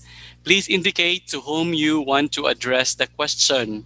You can ask one direct, concise question if needed. One follow-up questions. I will forward you now to our facilitator, Ma'am Arlene Floreta, to entertain questions from our participants and to whom they are addressed. Ma'am Thank you, Arlene? Father Junri. It has been very enlightening listening to the conversations of our esteemed speakers. And Father Junri is right. There are already a lot of questions here. I got them already. I hope we have enough time to answer all of them. So the first question is coming from Mr. Reggie Palmos from the Center of Peace Education of West Visayas State University, Iloilo City. And the question goes, with all the executive orders and CMOs, etc., peace education is still one thing. How do we strengthen this in our country? Any member of the panel would wish to answer? If I may begin as Yes, Dr. Fermin. um, as someone who's been into the curriculum development landscape, both of DepEd and SHED, um, you see there are too many advocacies out there. Name them. There is reproductive health education. There's financial literacy. All these things, and there are various groups who are championing them. Every now and then, the Secretary of Education and the undersecretaries will actually receive letters. Put this in the curriculum. It's a must that you put this in the curriculum. We will all die if we don't put this in the curriculum. If we, from my perspective as a curriculum development specialist, if we only say yes to all these, the curriculum that we have will no longer be the curriculum that we want to be very much practical, streamlined, and one that will eventually land us into a good spot in the international assessments such as PISA, where we are performing very dismally. So what I'm trying to drive at here is I'd like to caution everyone in the audience that it is not really a very simplistic process of just putting in a standalone course on peace education as the solution to this. My take has always been that of an integrative view. But of course, there are some people who would say that if you just leave it at that as a matter of integration, you are diluting and not making things work better. I disagree because as a curriculum integration specialist, I always believe that there are always meaningful gateways through which we can put in the right amount of content, the right amount of competencies that make everyone more aware. But part of this integration process, I always insist, is a deeper concern for contextualization. Contextualization to the point of Professor Victor and Professor Rodil earlier are two things that are very much I think, absent in the way we do things. But when you look at our other countries that are more progressive in terms of monitoring and designing student processes for student achieving student outcomes, they're very deliberate.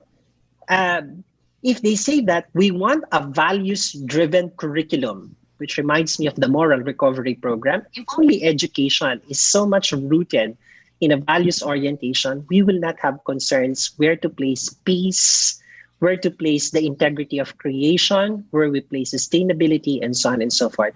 I guess what I'm trying to say is we have elusive frameworks for curriculum, particularly in basic education. And so what happens is we attack those things in bits and pieces. But if we get from the ground how these things are really done, like what is really a K to 12 curriculum for Bangsamoro?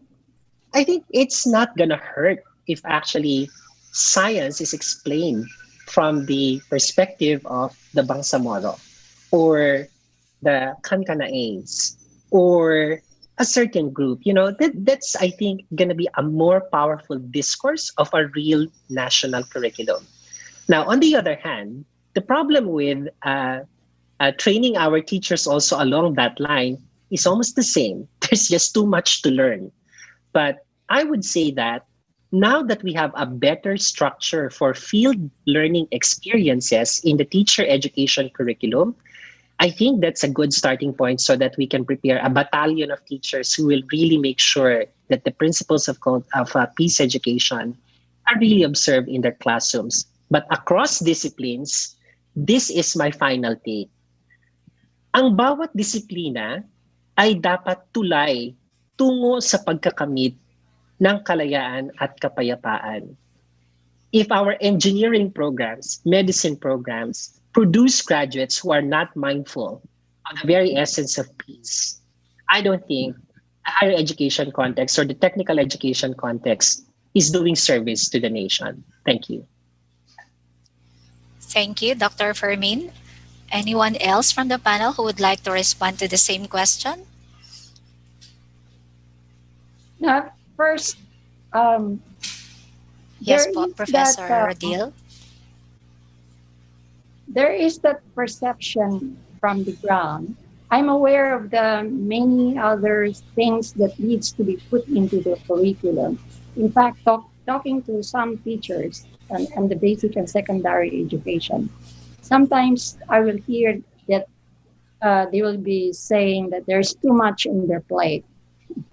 But one administrator also said something like, if they are understood and if they can establish coherence, then I think it is actually every element is part of the whole.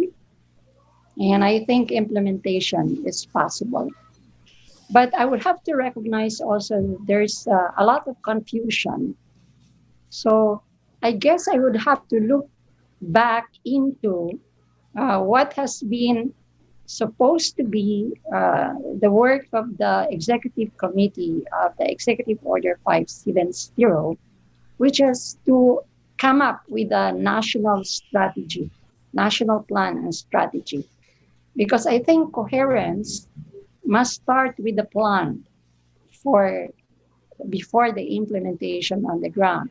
So I know that when they're asked to report what kind of peace education are they doing, they will include all the other things that has been mandated, for example, anti-bullying, child protection, DRRM, uh, what are the other things as well that are mandated for teachers to teach in the schools.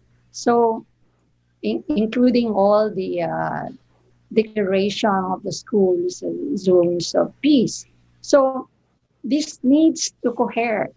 The institution needs to ask that question: what is most important in our context? And I think I will agree with Dr. Fermin that the curriculum as a kind of map should be used, because I think in curriculum mapping you're going to do what time, what is the schedule, what is the topic, what materials to be used, and of course They should have certain kind of training for this kind of topics and how to integrate that. So I guess when basically on the ground when they do this, they will be given that freedom, I guess, to do their own curriculum mapping and really see where they can put that one, which can actually not as an independent topic, but a topic or a subject matter that is important to the community, but at the same time can actually relate to the other lessons in the lesson plan or in the subject, then I guess it will have a better implementation. As of now, I think some of the teachers will just say, na, okay, if there's a need to report, I will report this one, two, three, four.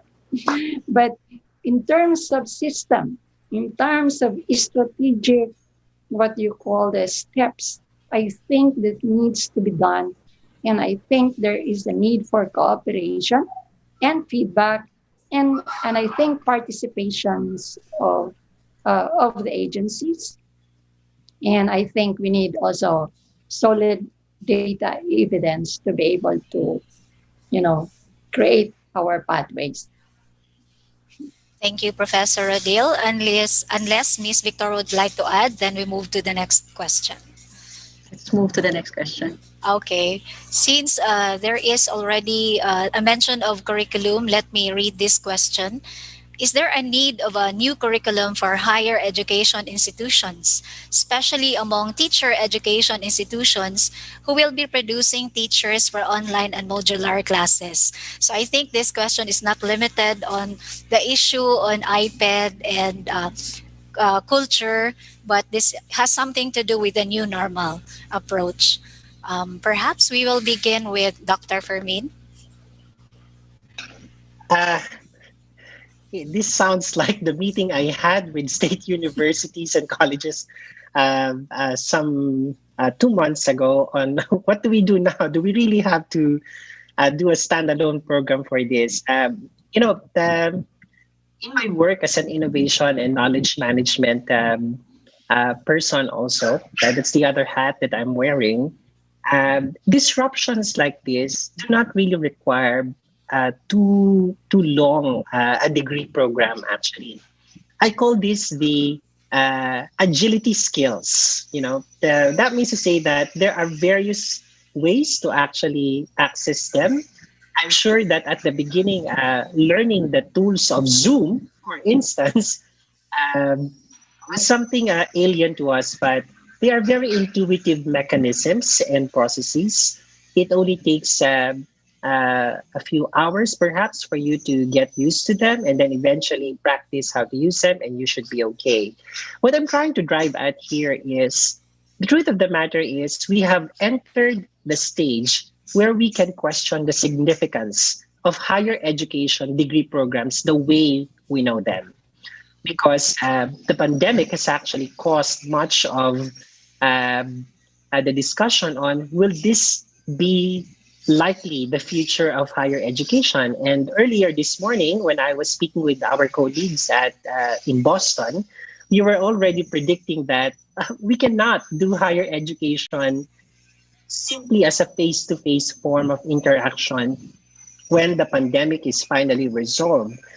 Take note, dear friends, that in cases when we had pandemics, the period after that significantly ushered in new ways of doing education first and foremost. And I believe that it should actually direct us towards creating more exciting pathways to learn. And if I may just say, this is what the National Teachers College has been doing. We have developed over 20 certificate courses that run for 8 hours, sometimes to a total of 16 hours, just to equip teachers and educators with particular skills on how to manage online learning. And if you could just, I will put my staff email address. If you want to access to some of these courses, you could connect with us. But I'm saying you don't need a degree program for this. You just need the right amount of upskilling courses. That's how thank you. Thank you, Dr. Fermin. Miss Victor, would you like to add? Okay, so we move to the next question because I think this is related. Um, are online classes really an effective mode of learning in our country?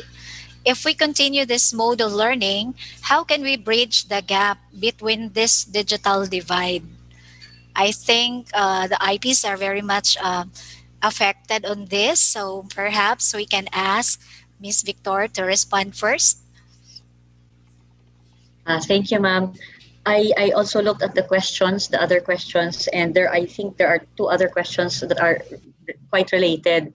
The question of what is DepEd doing in relation to for IPs given the current situation, and also how do we handle the situation where parents are um, the parents may not have the schooling experience enough to assist their learners. So if I may connect these questions already Opo, in opo. how I will respond. Ano po?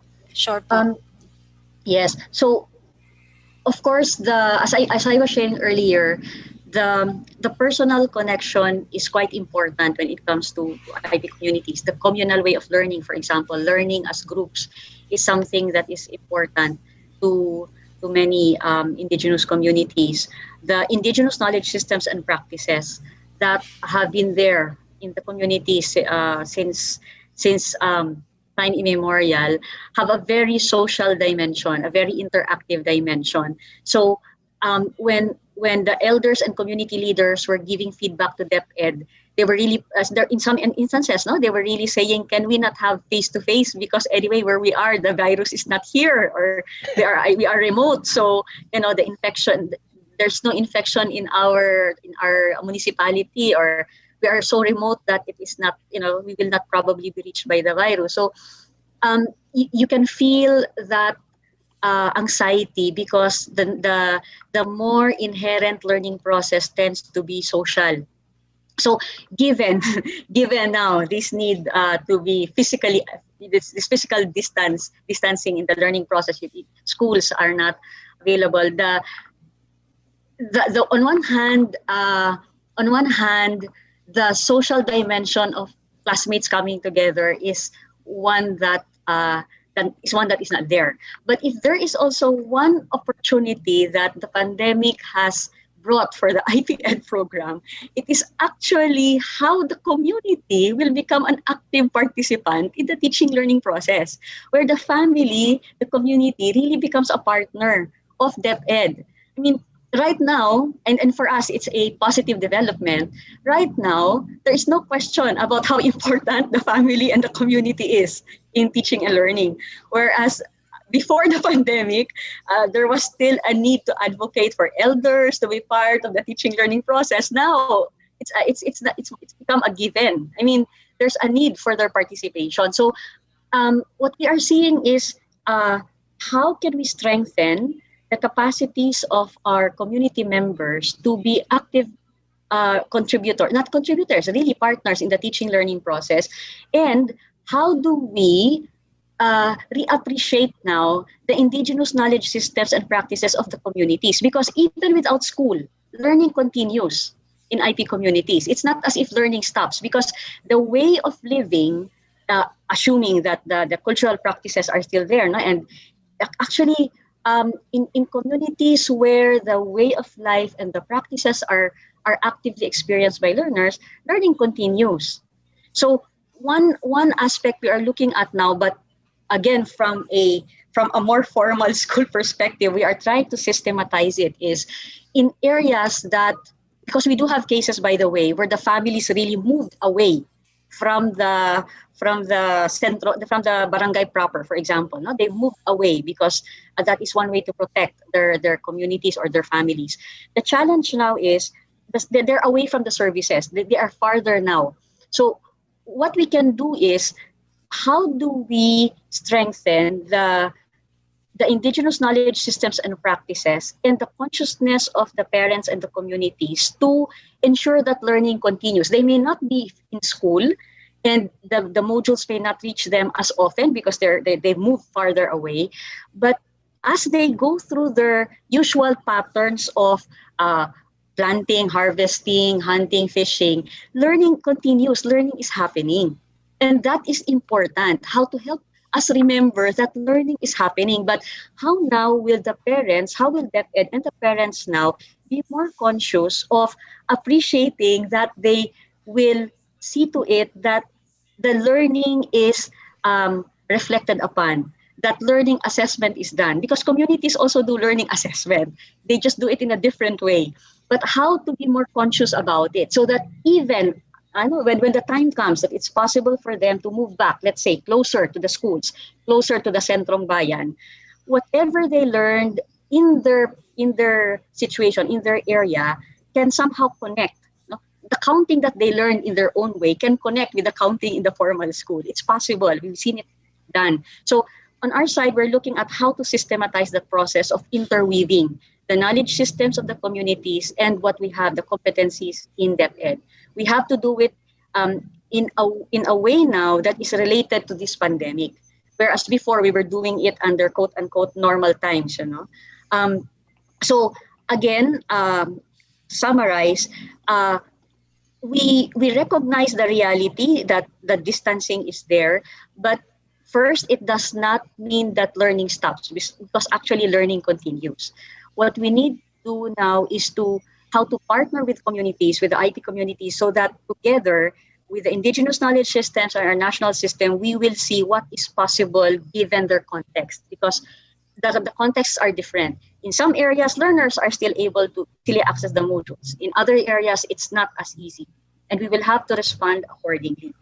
So yes, I think I'll stop there for those sets of questions because that was the focus of the question that was raised. Thank you.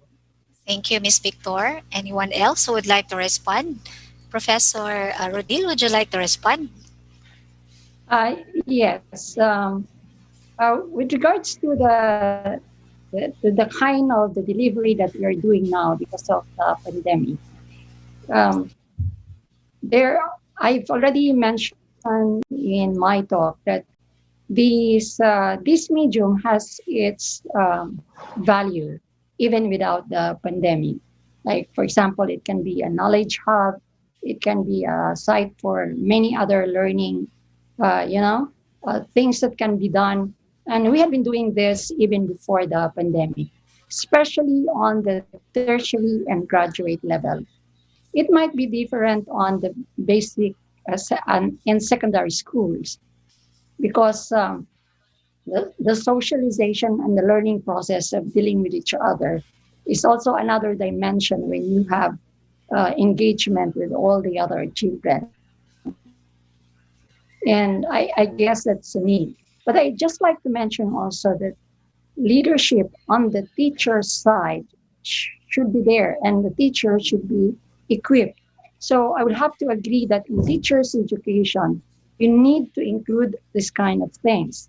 There are certain science in peace that needs to be taught, that needs to be understood, so that a teacher who's going to be assigned to a particular place with a conflict context can actually do conflict analysis, actors mapping, and then can connect with the community and also with how to handle some of the sectors and some of the agencies. This might be beyond what has been their education in teachers' education. But I guess there is a need to revisit this because when you say, for example, we need to integrate peace education, and the teachers will say, we don't have training. You're talking about thousands of teachers. As I have mentioned, Region 10 alone for basic and secondary schools have 43,000. I don't think we have the resources for the training of teachers. So I would say that let's go back when they are still trained to become teachers, then we need to put the topics there. We need to put the even the standalone subject there, just so that there is focus on that particular dimension of knowledge. And as a today in terms of PE students,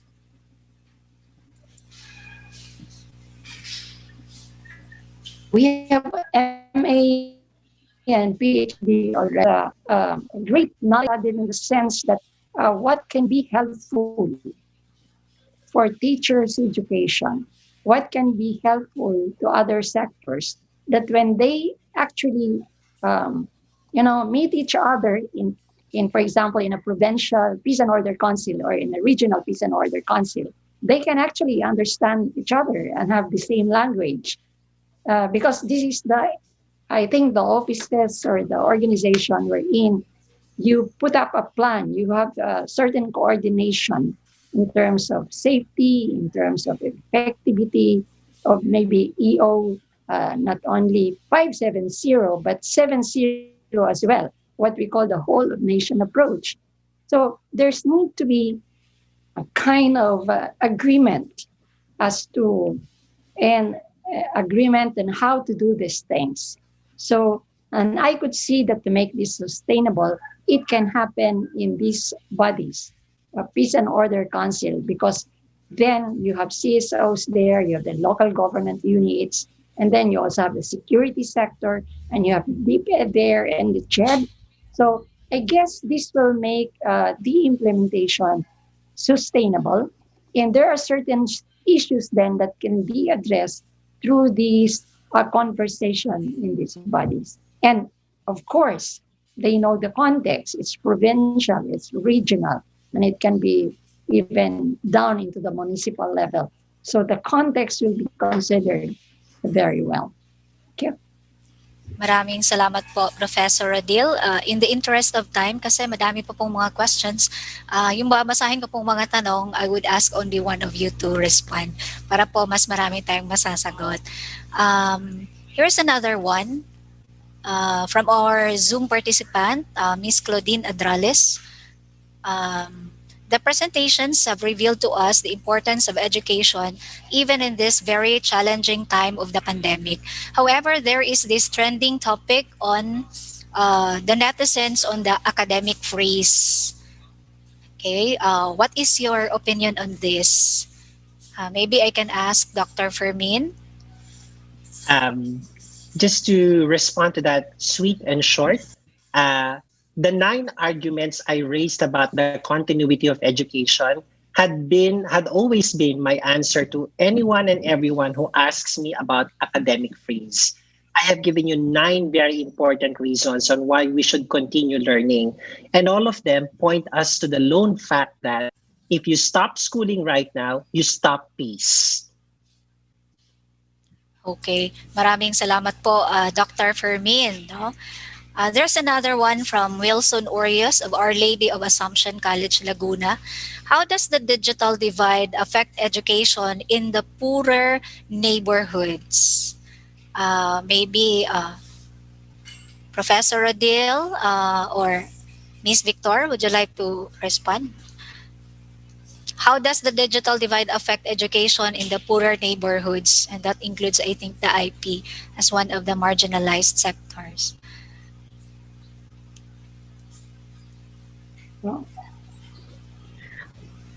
Definitely, the the learning experience that is afforded to those who have access to particular resources or ways of learning, that will be something that will be in a way deprived of learners in remote areas. And again, this is not just for IP communities. And for that reason, at least the department is attempting different forms of delivery, as shown by Sir Fermin earlier. You saw the algorithm, you have the radio, the TV, all those options in an attempt to address this, not to bridge that divide. But I think whether we like it or not, there will really be disparities. And what I feel we need to look at is, okay, we recognize the disparities, but what are the other options? I mean, because I sense that sometimes we are not just pushing the imagination enough. and to see that there are possibly other options. And again, not to limit learning to schooling, because sometimes there is the tendency to think that learning is equivalent to schooling. So if you're not in school, you don't learn. I mean, I think we'll have to change that whole tendency of that equivalence. Learning can happen in other forms, not just in the schooling system. So again, we have to challenge our imaginations, as Sir Fermin was saying earlier. That's how Okay. I'll put it. Can I can I also Thank you so answer the much, question? Miss Victoria. Yes, Professor Adil, you are recognized. Actually, I want to look at the background of where the question is coming from. I think it's a question that is framed from certain level of difficulties, and much of that will be on the person and the situation they are in. So when you have that, I think it's if you have the gadget and the connection, there are other issues as well. That the reason maybe why these students are asking for a freeze. It's actually how they can focus.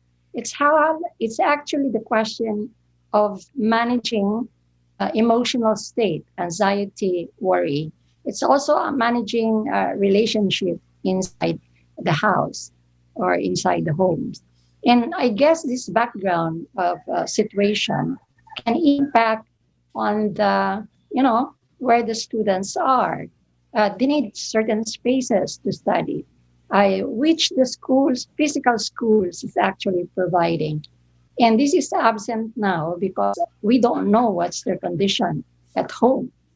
And but then I would have to say that it's not a freeze actually, but there needs to be an additional kind of topics that need to be discussed.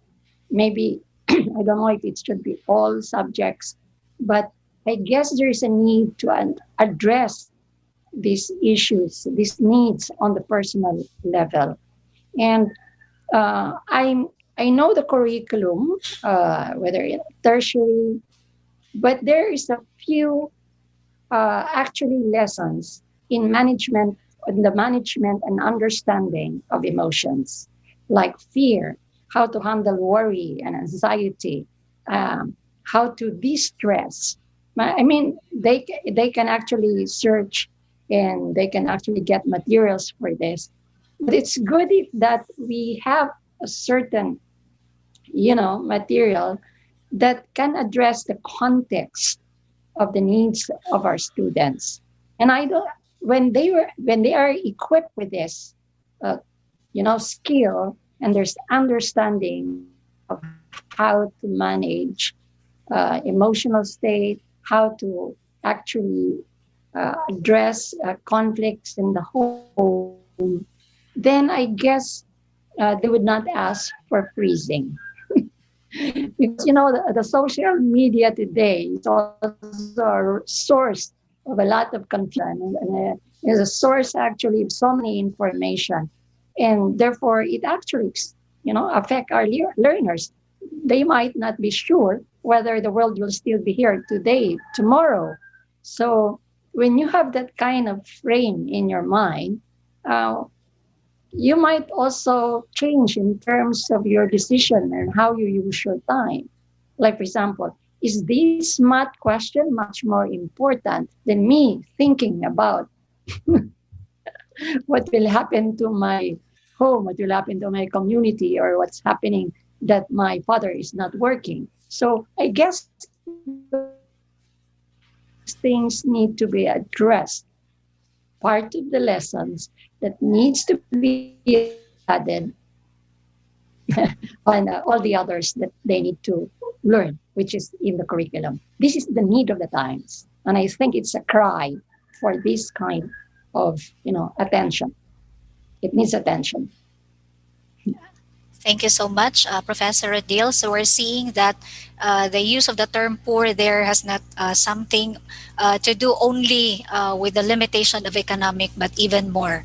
Okay, and because we are running out of time, there's just one last question that I'm going to read. Um, assessment here. Here's one question. In relation to the idea of assessment, most students right now are ranting in social media regarding these multiple and difficult assessments. How can we make them understand and convert the idea of the assessment as a burden to assessment as a necessity? At this point in time, I will solicit ideas from the members of the panel since this is going to be our last question. Perhaps I'll have Dr. a quick, Fermin? I'll have a quick response because I did mention that the loss of assessment information is going to have long-term impact on our children. You know, this is the thing. I think it's a difficult thing to unlearn.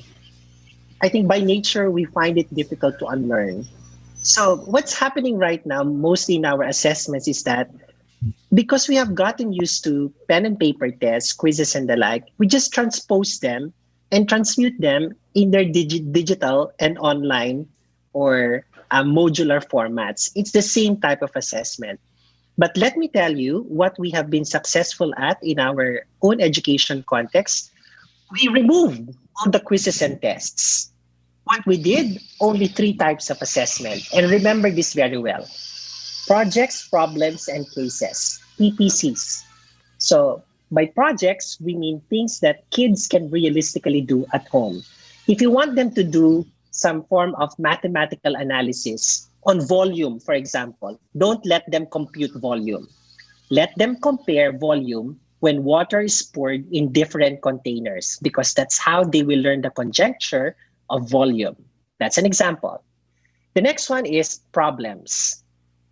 Kids have to be taught that their homes alone have too many problems. It's rich with problems. For example, if their parents keep on bumping on their dinner table, that means to say the positioning of the dinner table is wrong.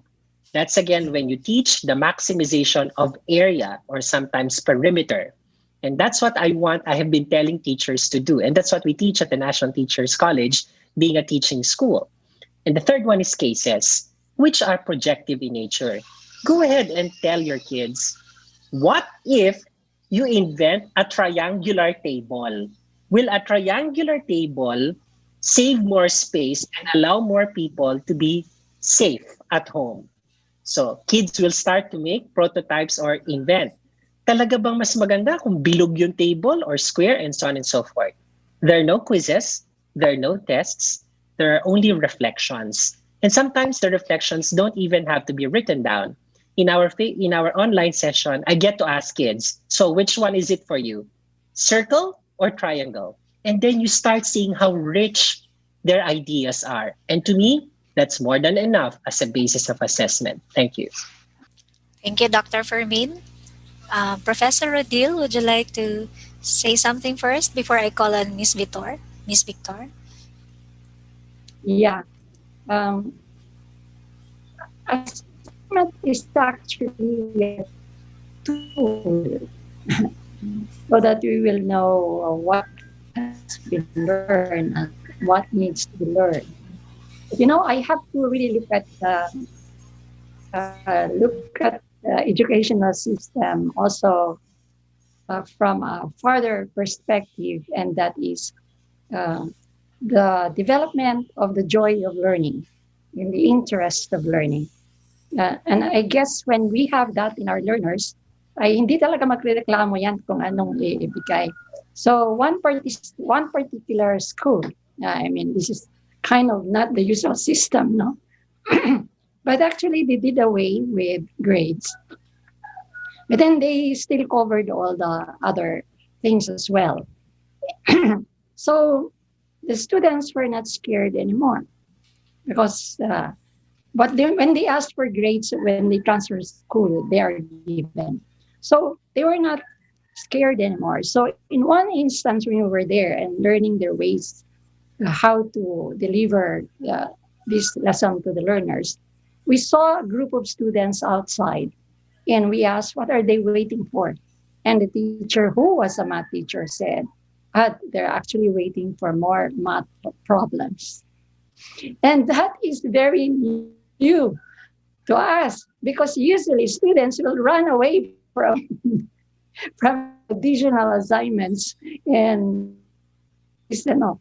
So I think we need to search back and maybe really also, and that's the reason why I'm saying that there's a need for new leadership to bring us into this new arrangement because there are things that needs to be changed, and these changes will need uh, to be done and to be to be assessed and to really go into how what are we doing to this generation and what kind of the generation that needs to come after us. They're not going to be boxed, I think. They want to be a lot freer. So I guess there are certain structures that needs to be changed. But basically, the joy of learning should be there. Salamat po, Professor Rodil. And finally, let us hear from Miss Victor. I think both our speakers have said the point. No? I'm just taking it now from the perspective of a learner. I think it comes really from the feeling that when sometimes like the grade is a pressure and a measure of who you are, instead of it's like there's something wrong about you if you have a low grade or something like that. I mean that kind of experience. I think that the way assessment comes across to learners, I think is one of the things we will have to shift. And what they have shared, I think, are key points. Now, how do we learn to appreciate learning again as a joy? So that when I see that I did not learn something, it is not something bad, but rather what did I not figure out? Or in fact, it can even motivate you to be more curious, like what did I not see? And then sometimes you can even become so makulit already because you don't want to let go because you're so excited to understand what you did not understand. I mean, that kind of assessment where it really is about the joy of learning, as Professor Lee was saying. And then Dr. Fermin was really clear, no, about how can learning be done in such a way where what you are looking at now is different ways of seeing things. And so assessment is not about who I am or what I did not do or what do I lack, but rather possibilities. I mean, that kind. And again, when a learner feels that we don't, there will come a point even where the learner can assess himself or herself. Yeah. When a learner can now say that, okay, this is where I'm good at, this is where I have to improve on. You can even sometimes see through your teacher. I mean, those are the types of growth I think that we hope to see. And I sense the pandemic is pushing us to really rethink things. I mean, if there's one thing it has done, and I think we will all agree po, the three of us, it is really pushing us to rethink things. And probably one area is this area of assessment. All the others, even teaching delivery, curriculum. So if only for that, maybe we can say we can learn from this pandemic. We can learn from this crisis.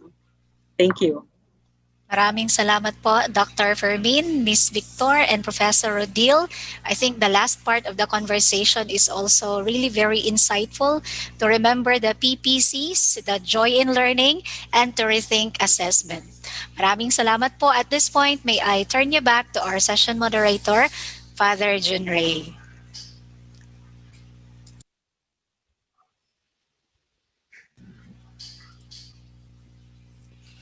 Thank you, Ma'am Arlene Floretta. It has been worthwhile listening to the exchange of ideas. Before we end the session, we would like to listen to short closing messages from our speakers. Can we ask our speakers for your short closing messages? We'll start from Professor Rodil. I guess as these are interesting times, and interesting times produce interesting things. Um, we need to, in matters of principle, uh, I think that's Thomas Jefferson. We need to be a rock, but in matters of fashion, we can go by with the stream of things. So I guess that's my closing statement for this afternoon, that we go back to to the ethics, to the principles of which we need to live by, on the basis of our humanity, of our sense of humanity. And simply, it is that ability to be empathic and to be compassionate with each other. Thank you, Professor. Dr. Fermin.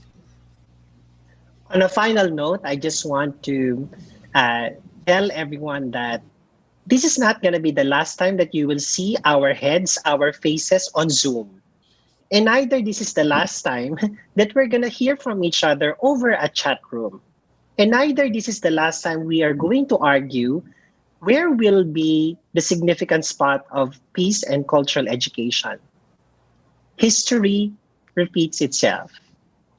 But the best thing that we can do is to learn as much as we can from every significant stop in that timeline, and that we are able to come out of all this as better people, armed with the very values that make us not only Filipinos, but human beings who are capable of caring for each other. Thank you. Thank you, Dr. Fermin. Now let's listen to the closing message also of Ms. Victor.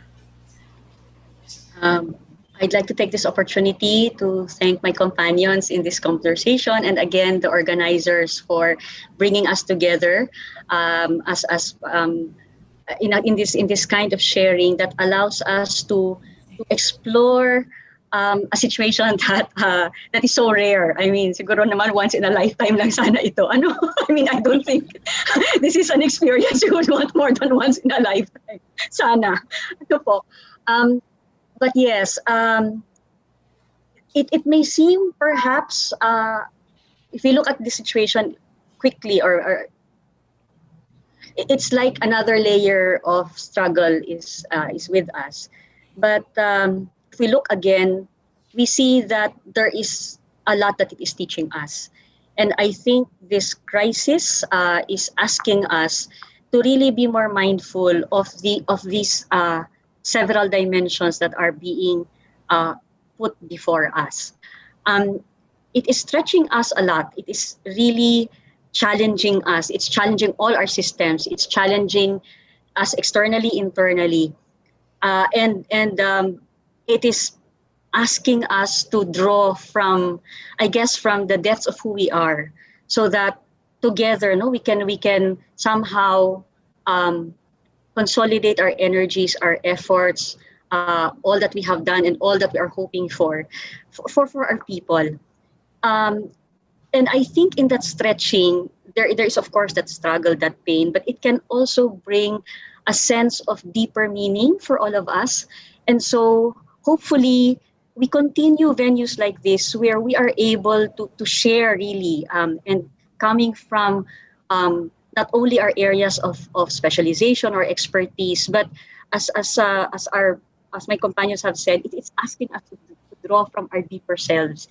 And sana ito yung isang biyaya ng pandemya, no, to really touch base with our deeper selves and have conversations that really ask of us and push us to deeper communal becoming, coming together. So again, thank you to everyone, and may we continue our conversations, our reflections, and may the blessings of the giver of life guide us as we see through recovery and hopefully to a transformed future that we are hoping for. Thank you. Thank you very much. Those are great, brilliant takes away for the session. Let us summarize everything based on your presentation on our theme in this session: peace, education, and digital divide during the time of COVID-19. Our first presenter, Prof. Saturnina Bibot Rodel, defined peace and education She presented that there are programs available from the different levels. She cited areas of divides, mentioned bridge programs to the divide, and we need a leader that is integrative leadership to achieve common good. Education has a great role to produce a good leader, and that is a leader that will promote peace. And for our second presenter, Dr. Fermin, he presented data that makes us really realize the situation of many learners now. He highlights some points. Connecting means addressing the disconnectedness. Division is not just digital but also institutional. The crisis affected the education in so many ways. Sa bahay-aralan ay may crisis din hinggil sa kapayapaan at katarungan. The continuity of education is a key to keeping peace in many ways. Umasa silang lahat na alam natin kung ano ang dapat gawin. He said, peace must continue, access must continue, assessment must continue, economic growth must continue, employment must continue, student life must continue, wellness must continue, well-being must continue, wholeness must continue, nurturance must continue. Everything will continue because they affect us in attaining peace.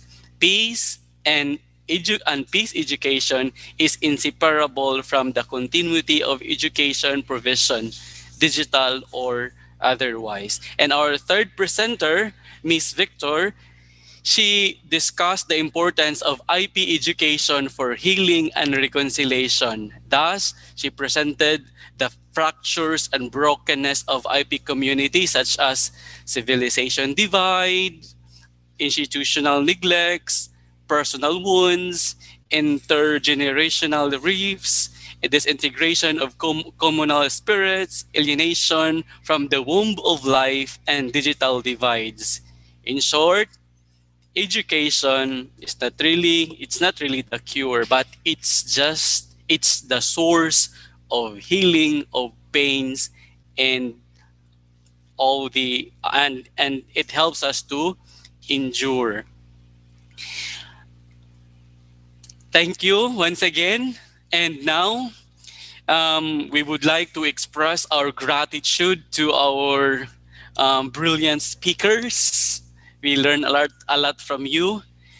Please allow me to read the certificate of appreciation for them. The text reads, Father Saturnino Orius University, in partnership with Deutsche Gesellschaft Internationale Zusammenarbeit or GIZ, present the certificate of appreciation to Professor Saturnina E. Rudil, Dr. Edison A. Fermin, and Ms. Maria Lori Victor for the invaluable service and contribution as presenter in the webinar session on peace, education, and digital divide during the time of COVID-19. During the Mindanao Peace Studies Conference 6 with the theme Peace for Mindanao in New Normal, given this 25th day of November 2020 at the Father Saturnino Orius University, Butuan City, Philippines. Signed, Goni Suitalia Roof, Principal Advisor, UCAP, Deutsche Gesellschaft Internationale Zusammenarbeit or GIZ. Signed, Reverend Father Randy Jasper Ochige, STHD, Vice President for Academic Affairs and Research, Father Saturnino Orius University. Signed, Reverend Father John Christian Young, STHD, President, Father Saturnino Orius University. The soft copy of the certificate will be mailed to you soonest. Thank you very much. Let me turn over you to our facilitator, Ma'am Arlene Floreta, for the evaluation link and some announcements. Thank you so much, Father Junri. Maraming salamat sa ating mga speakers. Before we end our session, we would like to invite everyone to watch the last session of the conference tomorrow, which will showcase the photo competition and exhibit on the live webcast of On the Sunny Side, live on Facebook at 10 o'clock in the morning. Meanwhile, to receive your certificate of participation, please answer the evaluation through the QR code or link shared in the chat box and in the comment section for the FB Live and YouTube participants. The QR code is also flashed on screen. All of these links, evaluation links, are actually posted in Facebook. For those who attended since day one and you failed to answer the evaluation, you can still do it. That ends the sixth session of the Mindanao Peace Studies Conference 6. We would like to acknowledge the lead partners of this conference, Father Saturnino Orius University and Deutsche Gesellschaft für Internationale Zusammenarbeit, GIZ. Thank you everyone for your active participation. This has been Arlene Floreta of FSUU, your facilitator. Hope to see you tomorrow on the sunny side.